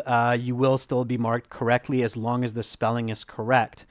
Summary, in summary, you can write to sum up, okay? Anybody, any questions before we go on here? In conclusion is better for task 2. I wouldn't use in conclusion in task 1, guys. Just use in summary or to sum up. Okay. I'm not finished with today's lesson. I'm going to, if you guys want, I will stay and give you an example for task 2. Do you guys want me to just do a quick task 2 example after a short break? If we take a 10-minute break here, does anybody want me to put up a task 2 example? Yeah, okay, let's do that. So I'll give you a task 2 example. I won't explain too much, but I'll just do a task 2 example for you. Okay, so what I'm going to do is I'll take a 10-minute break. If you need to go to the washroom, get a drink of water, get a bite to eat, now is a good time. So please do that now. And we will be back after a 10-minute break. I put an IELTS Task 2 question in the stream description. So if you look at the stream description, you will see an IELTS Task 2 question there. I'm going to come back into the picture here.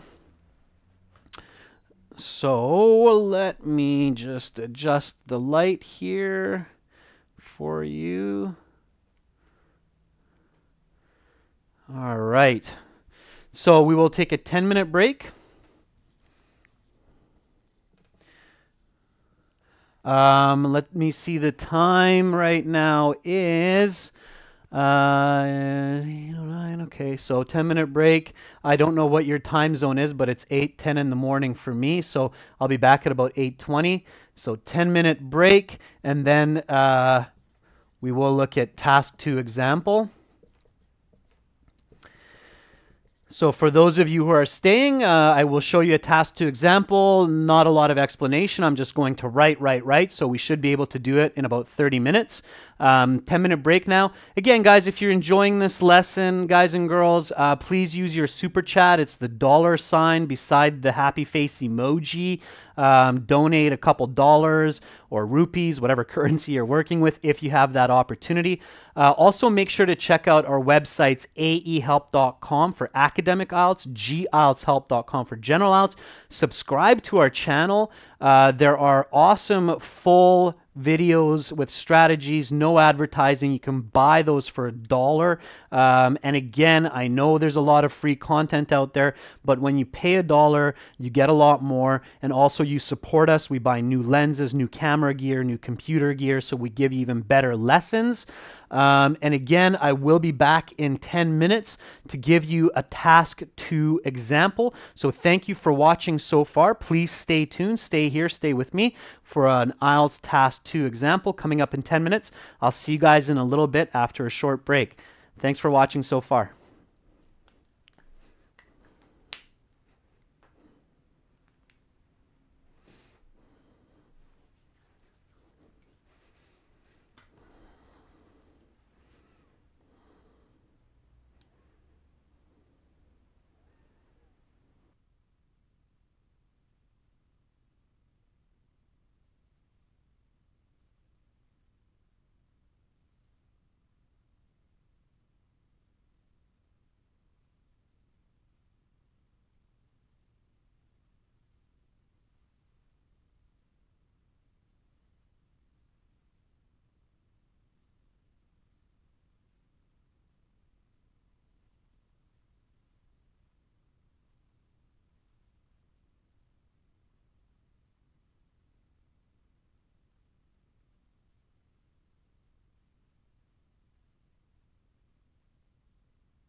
Okay, ladies and gentlemen, so I am back for the second half of today's lesson, which is IELTS Task 2 example.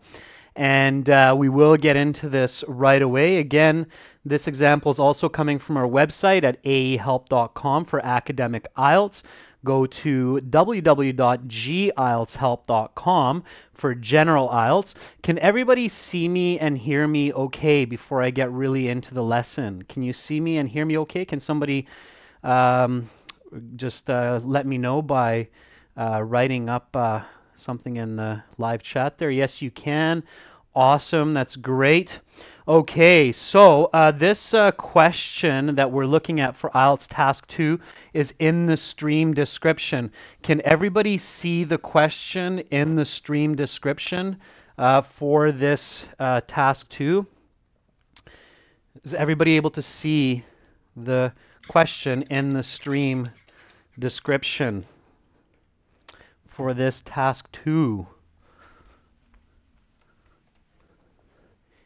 No. Okay, just look at you should have the stream description in your YouTube here when you're watching this. So I'll say what the question is, okay? The question is, some famous athletes get high salaries. So some famous athletes and entertainers earn millions of dollars every year. Do you think these people deserve such high salaries? Use specific reasons and examples to support your opinion. That is the question, okay? So some famous athletes and entertainers get millions of dollars every year. Do these people deserve such high salaries? Support your answer with examples. Okay, first question to everyone for this Task 2 question. Okay, again, the Task 2 question is in your stream. What type of essay is Task 2? And this is usually the same for general and for academic IELTS. So, what type of essay is Task 2? Can anybody tell me? It's expressing an opinion, so what is that called? What kind of an essay is that? Remember, there's 4 types of essays. So what type of essay is Task 2 IELTS? It's opinion, so what do we call that? And you can search for this type of essay. It's not describing, it's a debate, it's an opinion, agree, disagree. It's a persuasive essay, okay? So this is a persuasive essay.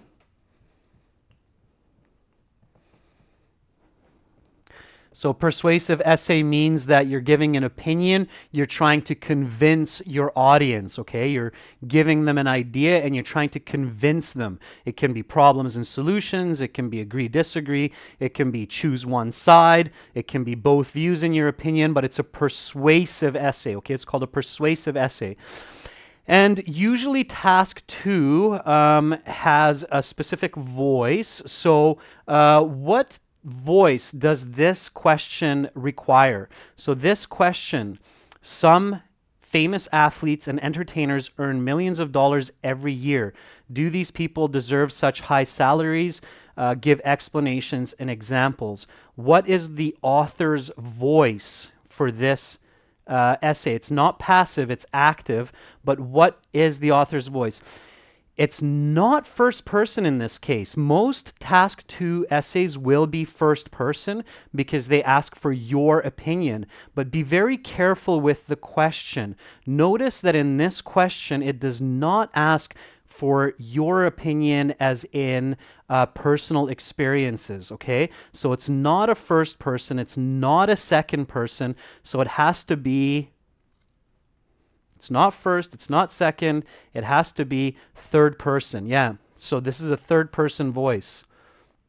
Okay, third person voice. Okay, that means that you do not use I, me, my, you, or any of that. Okay, so in this essay, do not use I, me, you, okay, us, we. So don't use these pronouns, okay? Do not use these pronouns. This question is not asking to give support from your own experience. Okay, so you have to be very careful. Usually task 2 essays in IELTS are first person because they ask to give support from your own experience. But in this case, it doesn't ask you for that. And sometimes it does not ask you for personal experience. So be careful, pay close attention to the questions, okay? Be very, very careful about what the question is actually asking, okay? That's how you know what voice you're using. Okay, so in this case, you use third person voice. So you use they, them, and so on, but you do not use I, me, my, us. All right,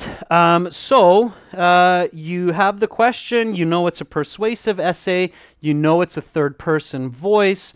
What is your next step? So you know the type of essay, you know the voice of the essay. What's your next step? So what is your opinion? Yeah, it's kind of subjective, I get that, but it's not really asking for your opinion as your personal opinion, like I, me, my. So what's your next step? You know that it's a third person, you know it's persuasive. What's the next step? You used critical thinking, Yvonne. That's absolutely correct. So critical thinking is very, very important. You identify the topic. That's right, Meet Patel. Very good. So you identify the topic. What's the topic here? So what is the topic? In this case, what is the topic of this question?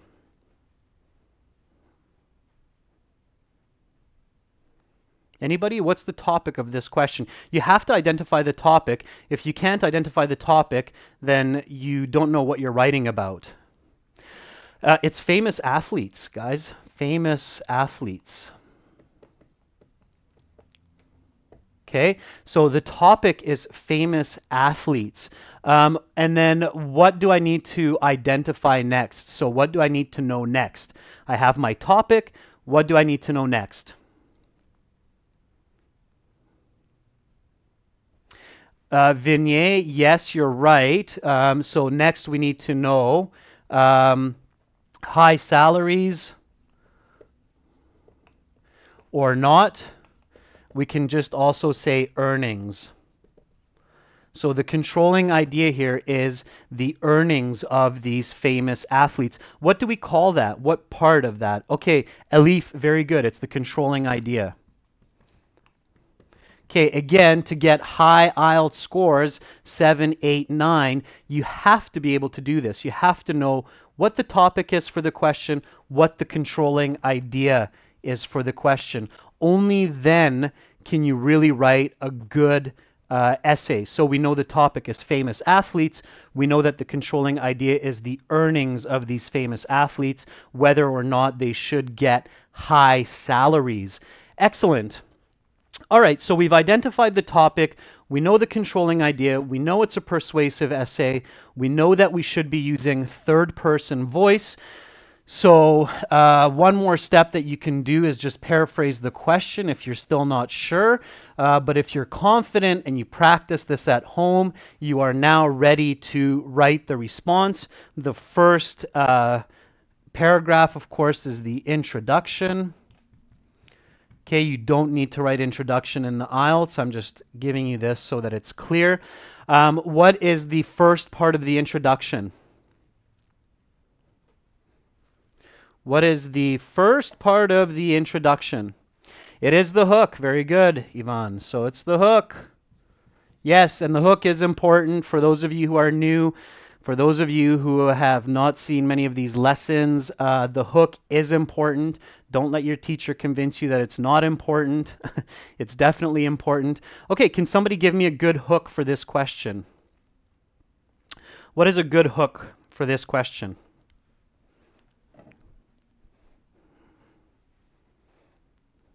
Somebody give me a simple, remember the hook should be something simple. Don't write a complex or compound sentence. Don't make a mistake in your first sentence, which is your hook. Just write a general, global, interesting idea. So what is a good hook for this question? Can somebody give me Madan, it is important for IELTS. That's what I'm trying to tell you. The hook is important for IELTS, just like for every other type of writing. Can somebody give me a simple hook for this question?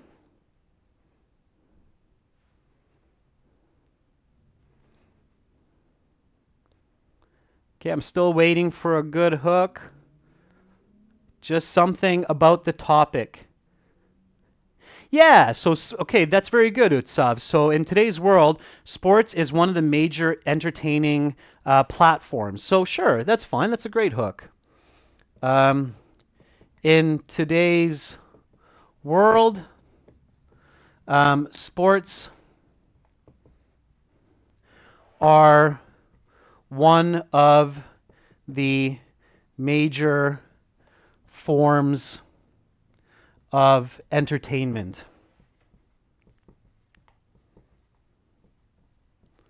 Okay, very good. It's a simple, clear hook. It shows the reader that you're understanding what you're going to talk about, catches the attention, it sets your mind, it makes it clear for you, the writer, what you're going to do. What comes after the hook? So what's next? What's coming after the hook? This is not a topic sentence, this is a hook. The background. Yeah.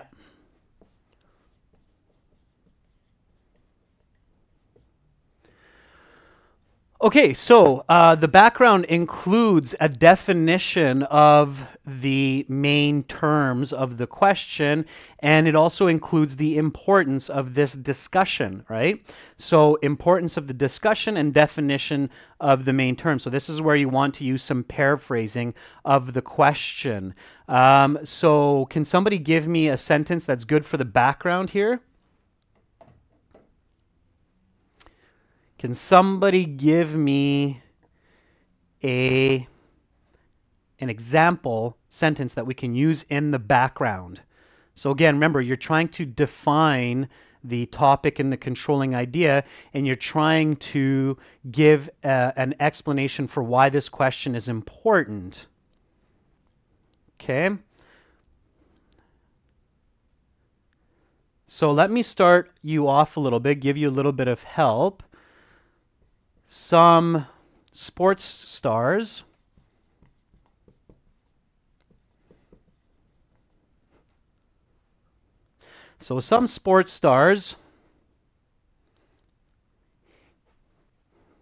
get what? What do some sports stars get? Get paid, and remember, use quantitative language, get paid millions of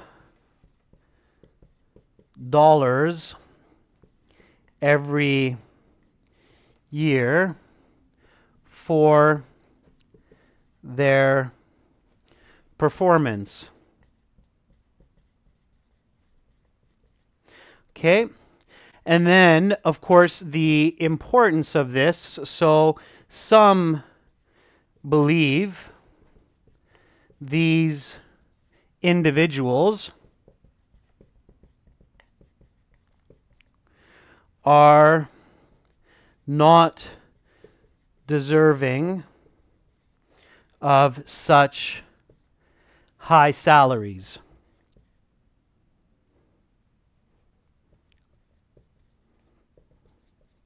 So some believe these individuals are not deserving of such high salaries, but others think they earn every penny.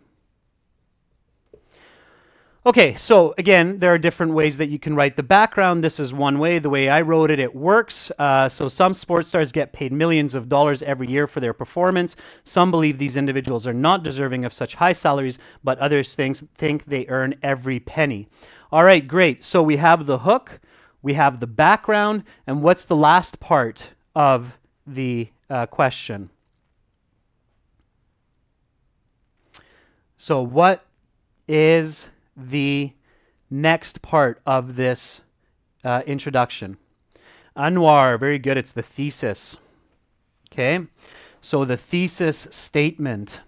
And the thesis statement is your position. Now remember, this is third person voice, so do not include I in this thesis, okay? So the next part here is the thesis. Okay, and here I really want to give you a chance. Again, remember, a great thesis means a great essay usually. A bad thesis usually means a bad essay. The thesis is the most important sentence of your essay. You have to make sure that you know how to write a good thesis. Okay, can somebody give me a thesis statement for this essay? And let me give you a hint here. Choose the easy answer. So choose the easy answer. And here's where you really want to use critical thinking. So before we even get into the thesis, let me ask you, do famous athletes deserve to earn millions of dollars? So what do you guys think? Do famous athletes deserve to earn millions of dollars? What do you think?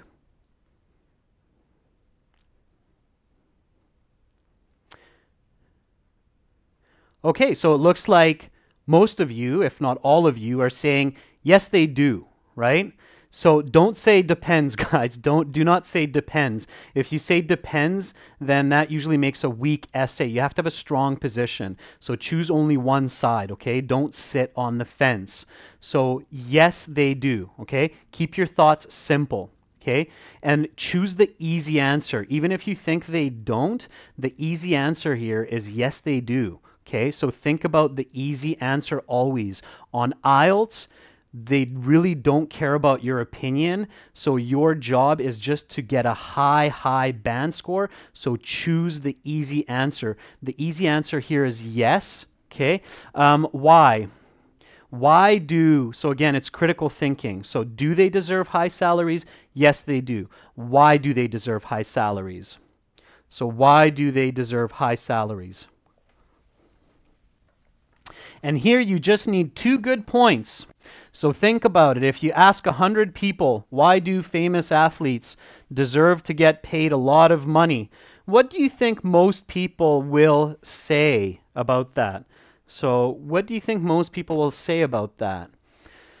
So why do they? Okay, so Alif says because they're gifted. What's another way to say they're gifted? And some of you are saying dedication and determination. That's right, Meet Patel. So Munir says talent and training and entertaining. Those are 3 points. If you want to get a high band score, like a band 9, you can use all 3 of those. If you need to get a 7 or an 8, and you know how much you can write in the 40-minute time limit, then just choose 2 points, okay? Talented and hardworking are 2 excellent points, okay? So let's use that as the thesis. Okay, before I write that up there, can somebody write me a thesis with those 2 points? So talented and hardworking. Can somebody write a thesis statement with talented and hardworking?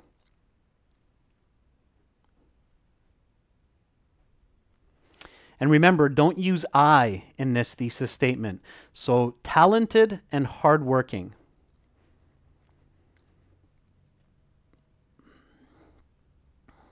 Careful not to get into difficult points like they represent their country in competitions. You can write about that in the body paragraphs, but you have to be careful not to get into some points that are really difficult. So remember, the opinion here is important. So give a thesis with the opinion and these 2 points. Most sports persons, although talented, still have to polish their skills through a lot of hard work. Utsav, that is something I would write in the body paragraph, maybe, or in the conclusion, actually. I wouldn't write that for my thesis statement. So I would write just something simple and clear. They earn their status because they are not only talented but also hardworking. Very nice, Assad. You're using that correlative conjunction. Excellent. Good job, Assad. Very, very nice. I'm happy to see that you're really picking up on the lesson points. So I'm guessing you're following these lessons, and that's great. So famous athletes do deserve their high salaries because they are, don't use contractions, so don't say they're, just say they are not only talented, but also hard working. Okay, so if you get a thesis like this for this question, you are on your way to a very nice IELTS score for this task 2. So famous athletes do deserve their high salaries because they are not only talented, but also hardworking. So you have your point number 1 here for body paragraph 1. You have your point 2 here for body paragraph 2. They have parallel grammar. They are both adjectives here, hardworking athletes and talented athletes. So it's parallel grammar. That's really important for your points to have that parallel grammar. It's a common mistake for students to have not parallel grammar, so careful about that. So that's your thesis. Now you have a very clear direction for your body paragraph 1 and your body paragraph 2. Okay, so again, choose the easy answers, choose the easy side, stay on one side of the argument. Don't try to jump between two sides. That will just get confusing, especially for this question.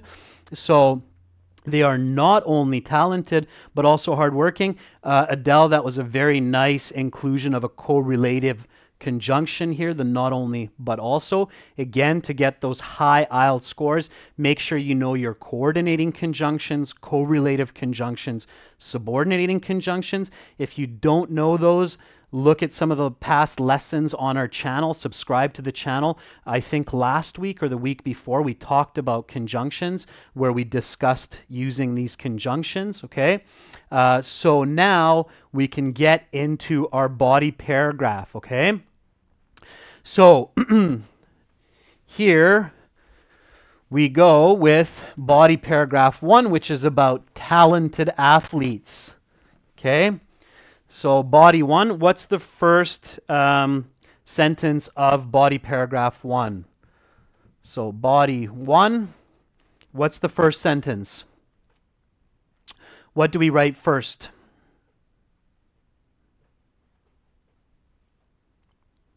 Anybody? What's the first sentence of a body paragraph?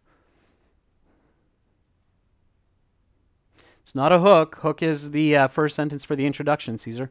What is the first sentence for the body paragraph, guys? So body paragraph. The topic sentence, that's right. So, very good, Yvonne. Topic sentence. So topic sentence is basically a further definition of point 1. So point 1 is talented. Give me a further definition of point 1 of talented. Can somebody give me a topic sentence for talented? Can somebody give me a good topic sentence for talented athlete?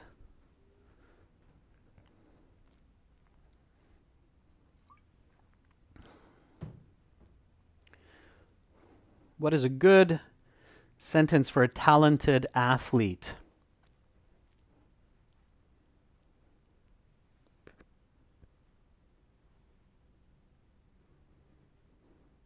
Come on, guys. I know you can do it. Just give me a deeper definition of what it means to be a talented athlete.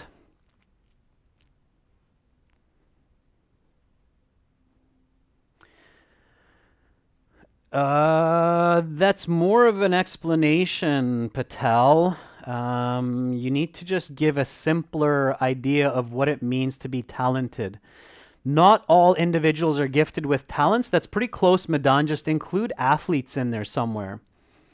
Hardworking is going to be the next body paragraph, Preet, so don't confuse it with this one.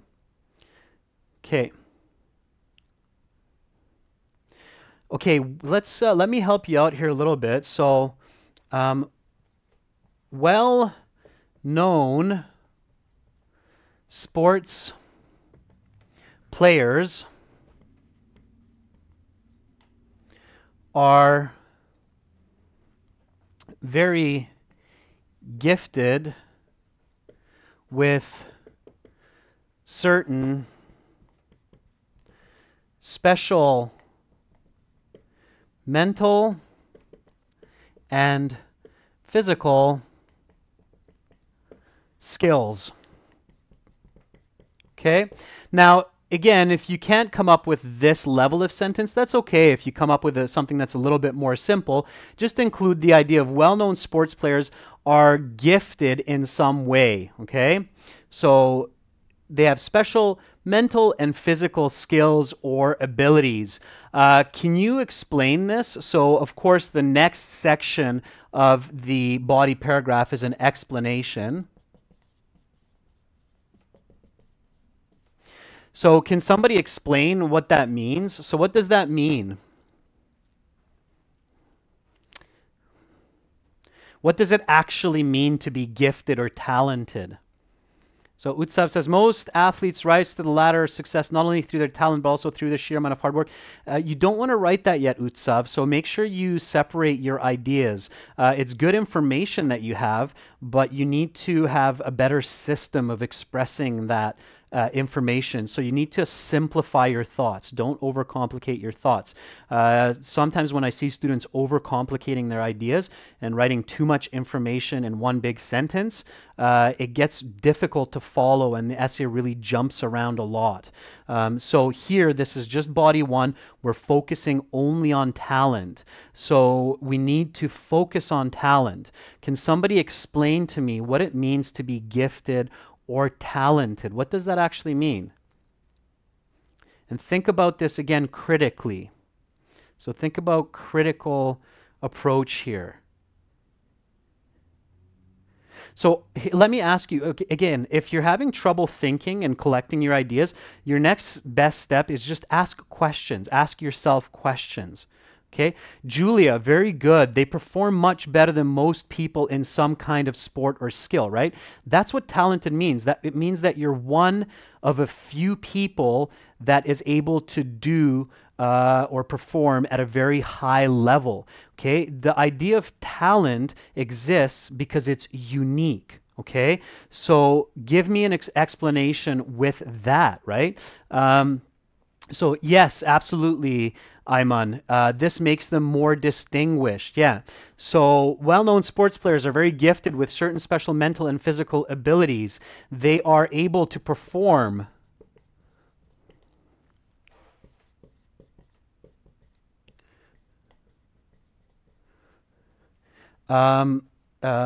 movements and techniques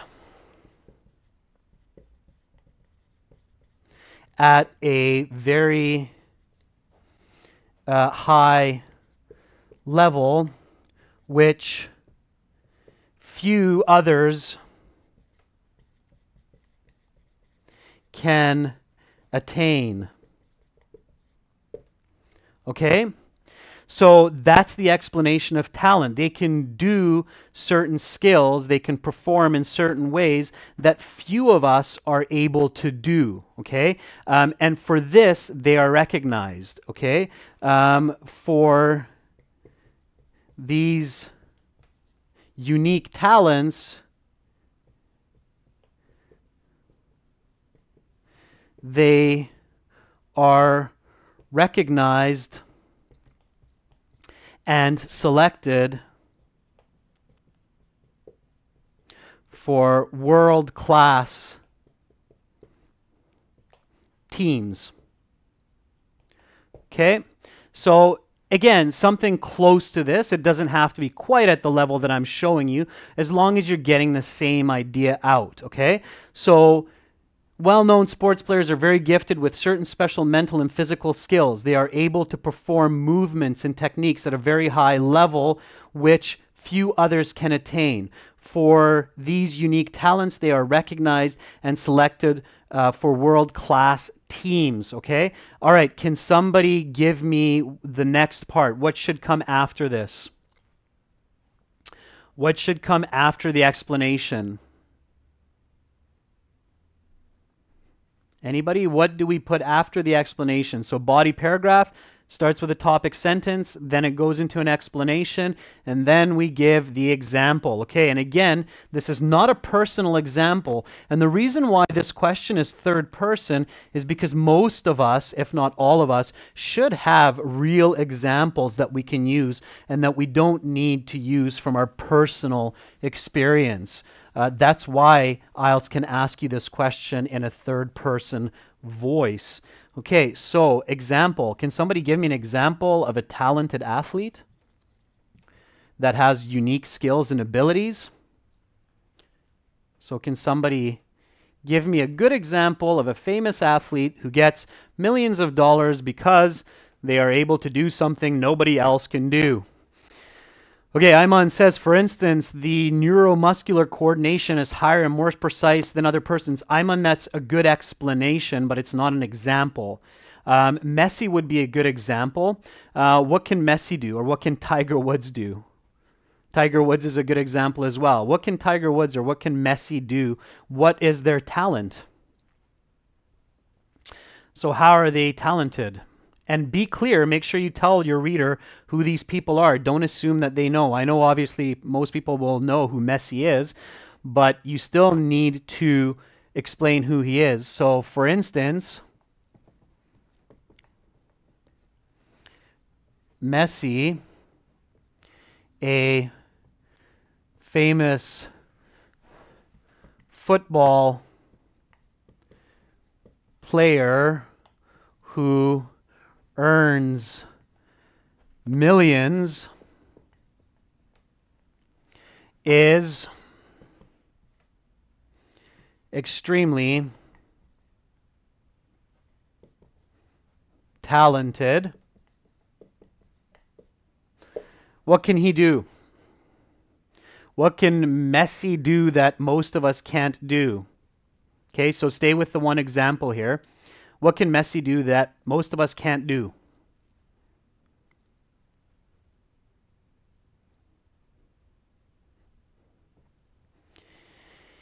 Yeah, he can dribble and shoot the ball at such an incredible speed that it's not doable by most people. So he can dribble and shoot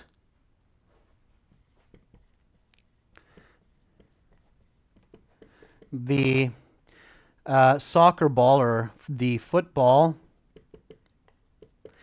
at incredible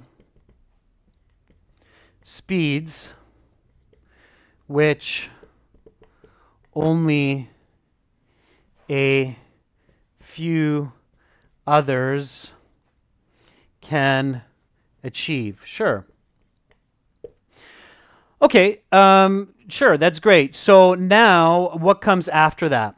So what comes after the example? He's one of the greatest players of all time. Absolutely. Don't get lost in too much explanation or example. Just stay with the program. You only need about 1 or 2 sentences for each part. What do we... he can play with both legs. That's an excellent point as well, Sandesh. So he's ambidextrous. That's if somebody can use both hands or both legs, they are ambidextrous. What comes after the explanation? Not body 2 yet. So what comes after the explanation? It's not a summarizing idea, madame, but you're close. So we've given the explanation, we've given the example, and now we need... What do we need? After the example, what do we need? We need a concluding or connecting sentence. Not your own opinion, Assam. This question is not asking for your opinion. Okay, so very good, Nora. Concluding, connecting sentence. Okay, it's not the conclusion, it's just a concluding or connecting sentence. Can someone give me a very simple concluding, connecting sentence? Can somebody give me a very simple, clear, connecting, concluding sentence for this body paragraph.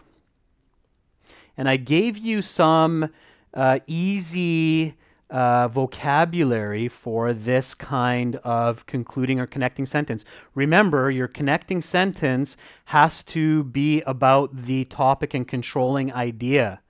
So it has to include your topic and your controlling idea. What's the controlling idea?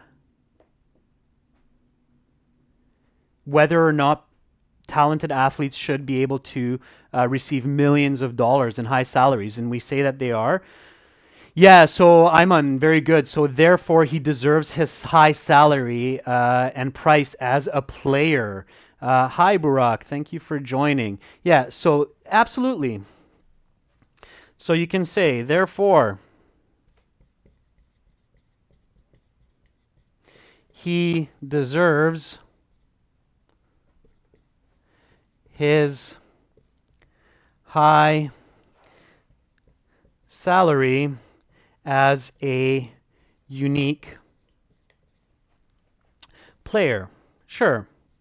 Another way you could say it is this is one of two reasons that famous athletes deserve a high salary. Okay? So another one you could say is this is one. So this is an alternative. Don't use both. This is one of two reasons famous athletes deserve to earn a lot of money.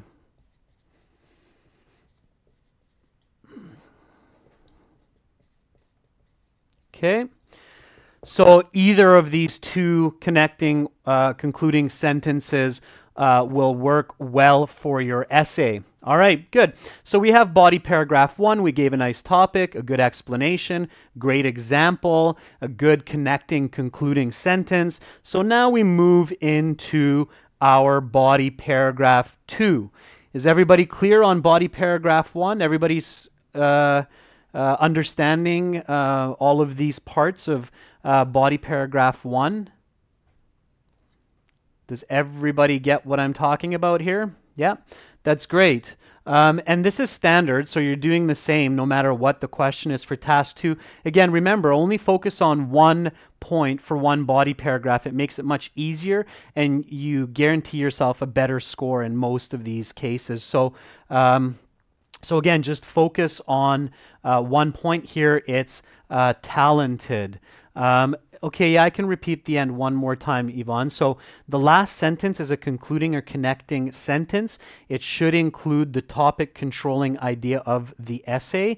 And here you can go with either of these. So therefore, he deserves his high salary as a unique player. That's a good sentence. Or, that's why I put the slash here. Or, this is one of two reasons famous athletes deserve to earn a lot of money. Okay? All right, so now we can go into body paragraph 2. Body paragraph 2 has the same structuring, of course, as body paragraph 1. So here we're talking about, what are we talking about, guys? So what are we talking about for body paragraph 2? What's the point? What point are we discussing in body paragraph 2?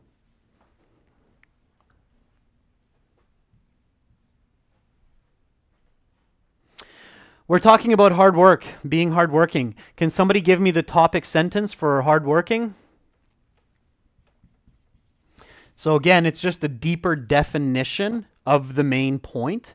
So can somebody give me a deeper definition of hardworking?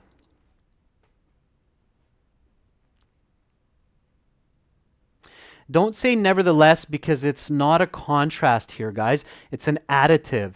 So you need to use something like in addition, okay, or furthermore. Okay, don't use a word for contrast. Don't say however. This is not a contrast. It's an addition. You're adding the second point. You're not contrasting. So I hope that makes sense, Anwar and Ayman. It's not a contrast, it's an addition. Like moreover is good. Kamlesh, right. Moreover is okay. Or in addition is a good way to start. Or furthermore is a good way to start. So use one of those. You don't need to repeat the thesis, Utsav. So we already said not just talented, but hardworking. So we don't need to repeat the thesis. Furthermore is one word, Patel. So furthermore, famous athletes are hardworking in their life. Can we use something instead of hardworking? So further more famous, or instead of famous, you can also say well-known sports stars also do what? What is a way that we can define hardworking here? So give a definition for hardworking. What do they do? What do they give? So what do these athletes give to become the best in the world? Yeah, train a lot is a good way to say it. It's a simple way, and it's a nice, elegant way. So, so furthermore, well-known sports stars also train. Is a lot a good word, or can we use something even stronger than a lot?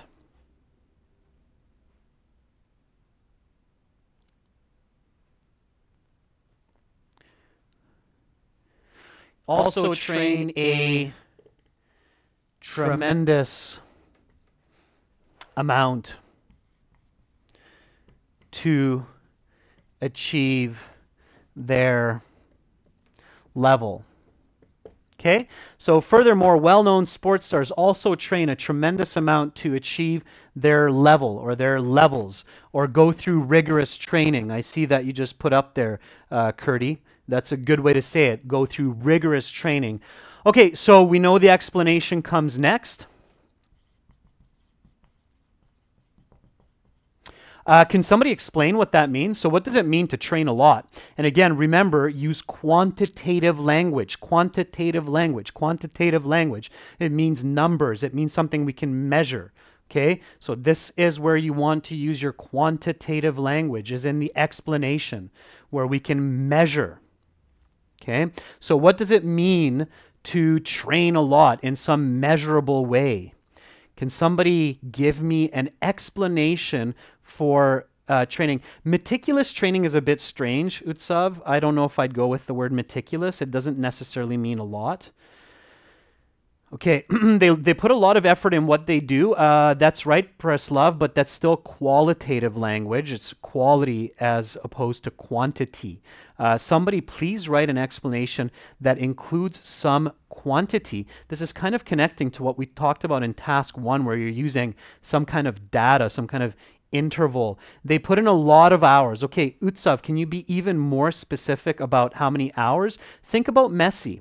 So if you're thinking about a specific example like Messi or like Tiger Woods, think about what they do. Visualize it. Picture it in your mind. Try to see what an athlete does. Okay? So if I'm Messi, when do I start practicing for soccer? Or when do I start practicing football? Or if I'm Tiger Woods, anybody know when Tiger Woods started to play golf? When did Tiger Woods... Okay, Utsav, much better. They're spending hundreds of hours on the field. When do they start? As a child. How old are they when these athletes start? Not 12. Does anybody know when Tiger Woods started to play golf? How old he was? Not 12. Go lower, much lower. Preslav is closer, but even lower. Even lower than Preslav. Utsav says 4. If I'm not mistaken, I believe Tiger Woods started playing golf at the age of 3. Okay, he was 3 years old when his father first took him on a golf course, and he started training for golf. So 3, yeah. Tiger Woods started training for golf at the age of 3. So famous athletes start training at a very, very, very young age, okay? Explanation. So these athletes begin playing sports before the age of 5. Okay, use words instead of numbers for 0 to 10 in task 2. So these athletes begin playing sports before the age of 5. Also, they train for hundreds of hours each year to develop their exceptional skills. Okay? So here I used two simple sentences on purpose. These athletes begin playing sports before the age of 5. Also, they train for hundreds of hours each year to develop their exceptional skills. Two simple sentences. They're not too complex, not compound. That's okay. These are great sentences. If you can write an essay with sentences like this that have few mistakes for spelling and grammar, you can still get a 7. You can still get an 8. A lot of students think, oh, I have to write these really complicated sentences. It's not true. You just have to give a very good answer to the task 2 question. You can do that with simple sentences also. So here I'm using two simple sentences for the explanation, they're great. They work, okay? And they're quantitative, okay? So the age of 5 and hundreds of hours makes it quantitative, makes it more clear, makes it easier to understand exactly what you're talking about for the reader. Okay, now we continue with the example. So can somebody give me an example for this? And hint, it's a good idea, if you can, to continue with the same example as body paragraph 1. If you have the chance, if you have the option to use the same example as body paragraph 1, that does make your essay stronger. So do that. In this case, we definitely can do that. So can somebody give me an example using the same person from body paragraph 1, but an example for this point? Okay, and it doesn't have to be real, okay? It doesn't have to be the truth. You can make it up. It just has to be realistic. So Utsav, the Tiger Woods example is okay, but Tiger Woods is a different person. It's okay. Again, I suggest using the same person here. It will make your essay stronger. So we started with Messi, so let's stay with Messi. Okay? Yeah, so if you say, for example, Messi started training at the age of 3, okay? That's a good way to start. We don't know that. Maybe he was younger, maybe he was older, but that's okay. You can make it up. 3 is a good number. So let's write that. For example, Messi started training at the age of 3.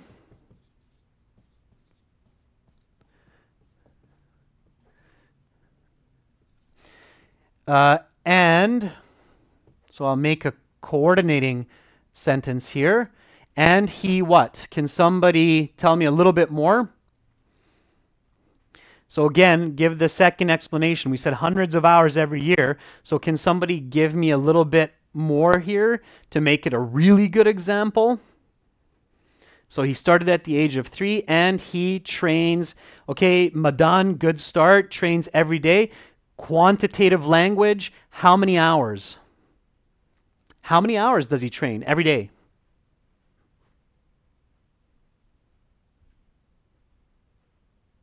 Anybody tell me? What do you think? How much time does Messi spend on the average day training for being a famous athlete? Okay, some of you saying 8, some of you are saying 5.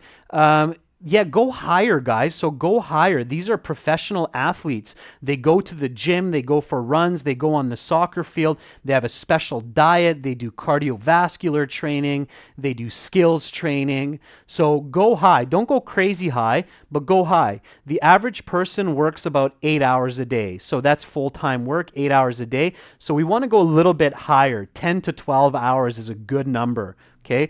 So for example, Messi started training at the age of 5 and he practices 10 to 12 hours each day. Sure, good quantitative language, specific example, using the same example as body paragraph 1, making our essay more cohesive and stronger. So it's a very good way to do it. And then we write the concluding sentence here. There's no connection here because the next paragraph is the conclusion. So here, just a concluding sentence, no connection. So, concluding sentence. Can somebody give me a concluding sentence?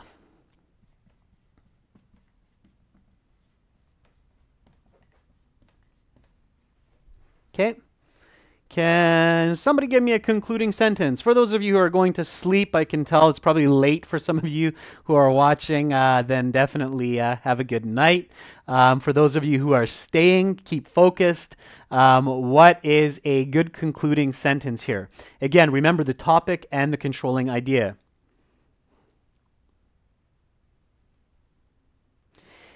Hence, sure, we can start with hence. All this hard work and training does pay off with high salaries, something like that, Utsav. Don't forget the controlling idea of high salaries or earning a lot of money. So hence, this is another good reason for athletes such as Messi to receive high salaries.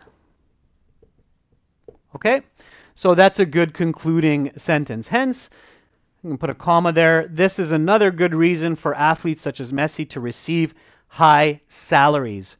Okay, good. So we have the introduction now. We have body paragraph 1. We have body paragraph 2. Any questions so far? So any questions so far about body 1, body 2, or the introduction? For those of you who have been watching this example. All right, I see a couple of no's coming up. Good, it means that it's quite clear. So far, so good. The word limit for task 2, Utsav, is 250 minimum. Okay, again, for high IELTS scores like band 7, 8, 9, you should be closer to 300. All right. Okay, so now, of course, we have one more paragraph to go. What is our last paragraph? What's our last paragraph?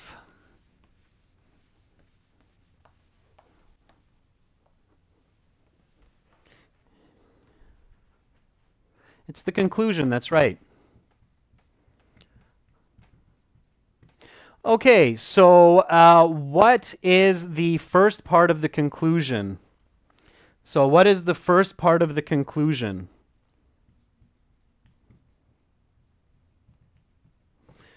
What do we write for the conclusion, the first part? Anybody that watches these lessons or sees my lessons regularly should know. Manushi, that's just the concluding sentence for the body paragraph. Don't get confused, okay? The conclusion paragraph is a separate paragraph.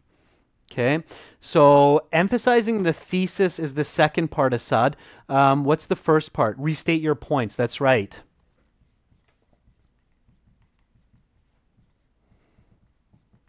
So you restate your points. So here the points are talented and hardworking. We want to paraphrase those if we can. Can somebody restate the main points of this essay in a sentence with some paraphrasing?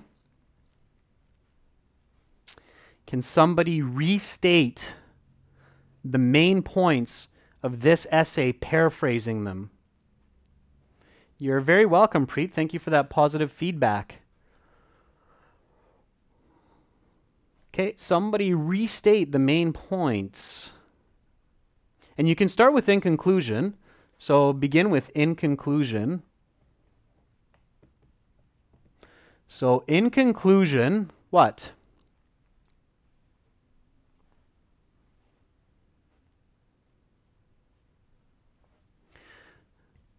Sports stars possess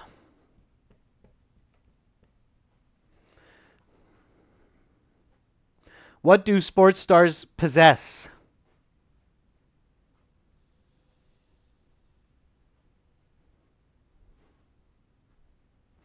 Don't give your own idea yet. So in conclusion, sports stars possess unique gifts and extreme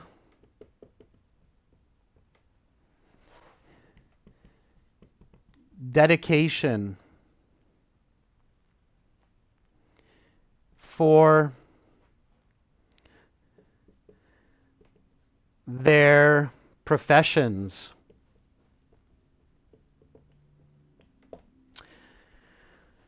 Okay, so that's a good restatement. In conclusion, sports stars possess unique gifts and extreme dedication for their professions. What's the next point? Anybody? So what's the next part of the conclusion?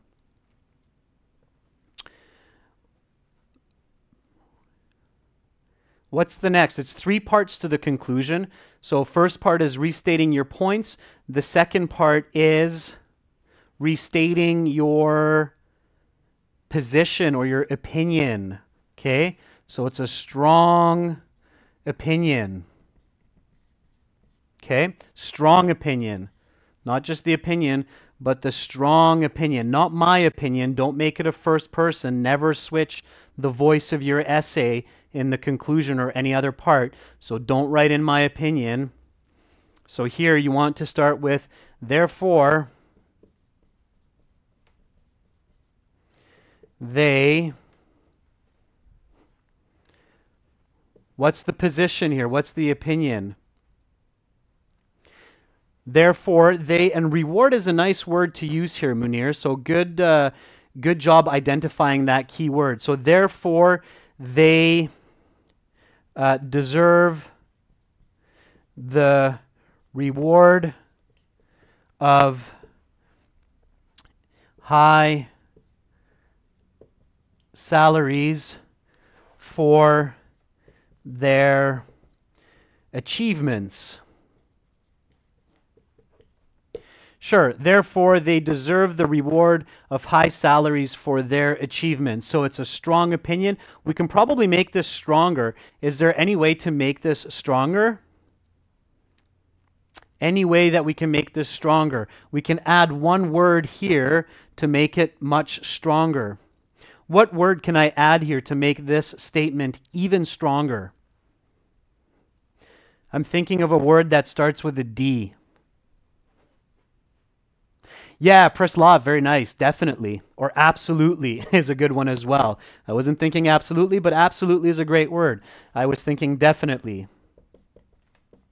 So therefore, they definitely deserve the reward of high salaries for their achievements, okay? Absolutely. So therefore, they definitely or absolutely deserve the reward of high salaries for their achievements.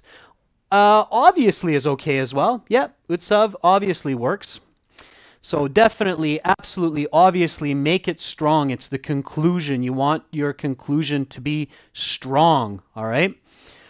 Okay, if you guys want me to see your sentence more clearly, just use the super chat. I see some of you are not sure if I see your sentence. There's a lot, so I don't see them all. Super chat is a good way to reward me, and I can see your statements more clearly.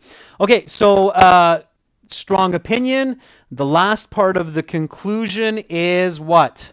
And it's important. This is a very important part of your task 2 essay. What's the last and final part of your task 2 essay?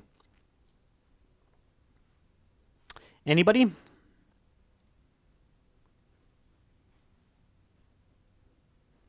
Yeah, it's a take-home message. That's right. So take-home message for the reader. Again, the take-home message has to be close to the information that you're giving in your essay.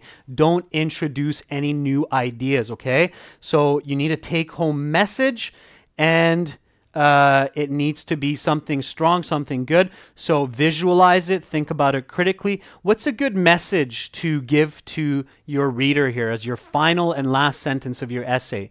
What's a good take-home message? So what can we say to our reader that is valuable for them and where it's connected with all of the information that we're giving in this essay? So what is a good take-home message? Anybody? Think about money, think about rewards, think about unique abilities, athletes. So think about all of these, the hardworking. What is a message that we can give to our reader that nicely concludes all of these ideas? Talent combined with hard work. Yeah, Assad, that's a great start. So talent combined with hard work should always be rewarded by society. Sure, we can go with that. Talent and hard work should always be rewarded by society because it is valuable for... How many people watch Messi? How many people watch Messi? How many of us are entertained by his abilities as a sports player? Millions of people, that's right. So talent and hard work should always be rewarded by society because it is valuable to many people. Okay, so again, this is closely connected to everything that we've discussed. You can say millions of people, that's okay as well. So talent and hard work should always be rewarded by society because it is valuable to many people. And of course, we know that one of the ways we reward people around the world is by paying them money. Okay. So, yes, I'm a fan of Messi as well. To answer your question, I think he's an exceptional athlete and incredible to watch. All right, so that's our conclusion. In conclusion, sports stars possess unique gifts and extreme dedication for their profession. Therefore, they definitely deserve the reward of high salaries for their achievements. Talent and hard work should always be rewarded by society because it is valuable to many people. All right, that is, yes, exactly, Assad, like Super Chat. So if somebody finds my work valuable to many of you, I should be rewarded, maybe. And one way you can reward me is by using Super Chat or by buying our software or also by renting and purchasing videos from our website. Okay, guys, that's it. That's the end of task 2. That finishes the essay. If you write this essay, you will get an 8, maybe even a 9. Okay, it's a strong essay. It's roughly 300 words that we put up here. So practice this at home. Practice different types of task 2. This whole lesson will be on this channel in about 1 hour after YouTube uploads it, so you can go back review. If you like these lessons, please rent or purchase some of our other videos that are recorded in high definition. They're only $1 or $2, and they do support the growth of our channel and our products. So it was great for me to teach all of you today. I really enjoyed it. I enjoyed your comments, your feedback, your suggestions. Thank you for those of you who commented and engaged the lesson. That's really important. It's an interactive dance that we're doing here. So thank you so much. Anybody, some last questions? I see some of you have a couple of questions here. Told or said, Manushi, you're getting into what's called direct and indirect quotes. So that's another topic for another lesson. Direct, indirect quoting is important to learn as well. You're very welcome, Prosafa, Busra, Alif. You're all very welcome. You do not need to disagree with the other view here, Ahmed. The question just says to choose one side, so you don't need to disagree in this case. It's more important to express 2 points clearly. Okay, guys, I will be showing flowcharts. I will be showing examples for pie charts. There will be a lesson tomorrow. So tomorrow, same time, London time, 14:30, New Delhi time, 8 p.m. or 20 o'clock at night tomorrow. We will be looking at more of task 1 and some reading tomorrow, so reading practice. You guys have a great night. Again, fun to teach you. Use Super Chat. Visit our websites at aehelp.com, gieltshelp.com to get our full course, all of our videos. You can also purchase, rent videos on our YouTube channel. You can see lots of free videos on our YouTube channel. Practice your IELTS, pass your IELTS, get those high scores, get into university, get your immigration. We're all cheering for you. Really, our goal is for you to be successful. Thank you for watching. Much love. We'll see you guys tomorrow. Have a great rest of your day or have a good night. Bye-bye.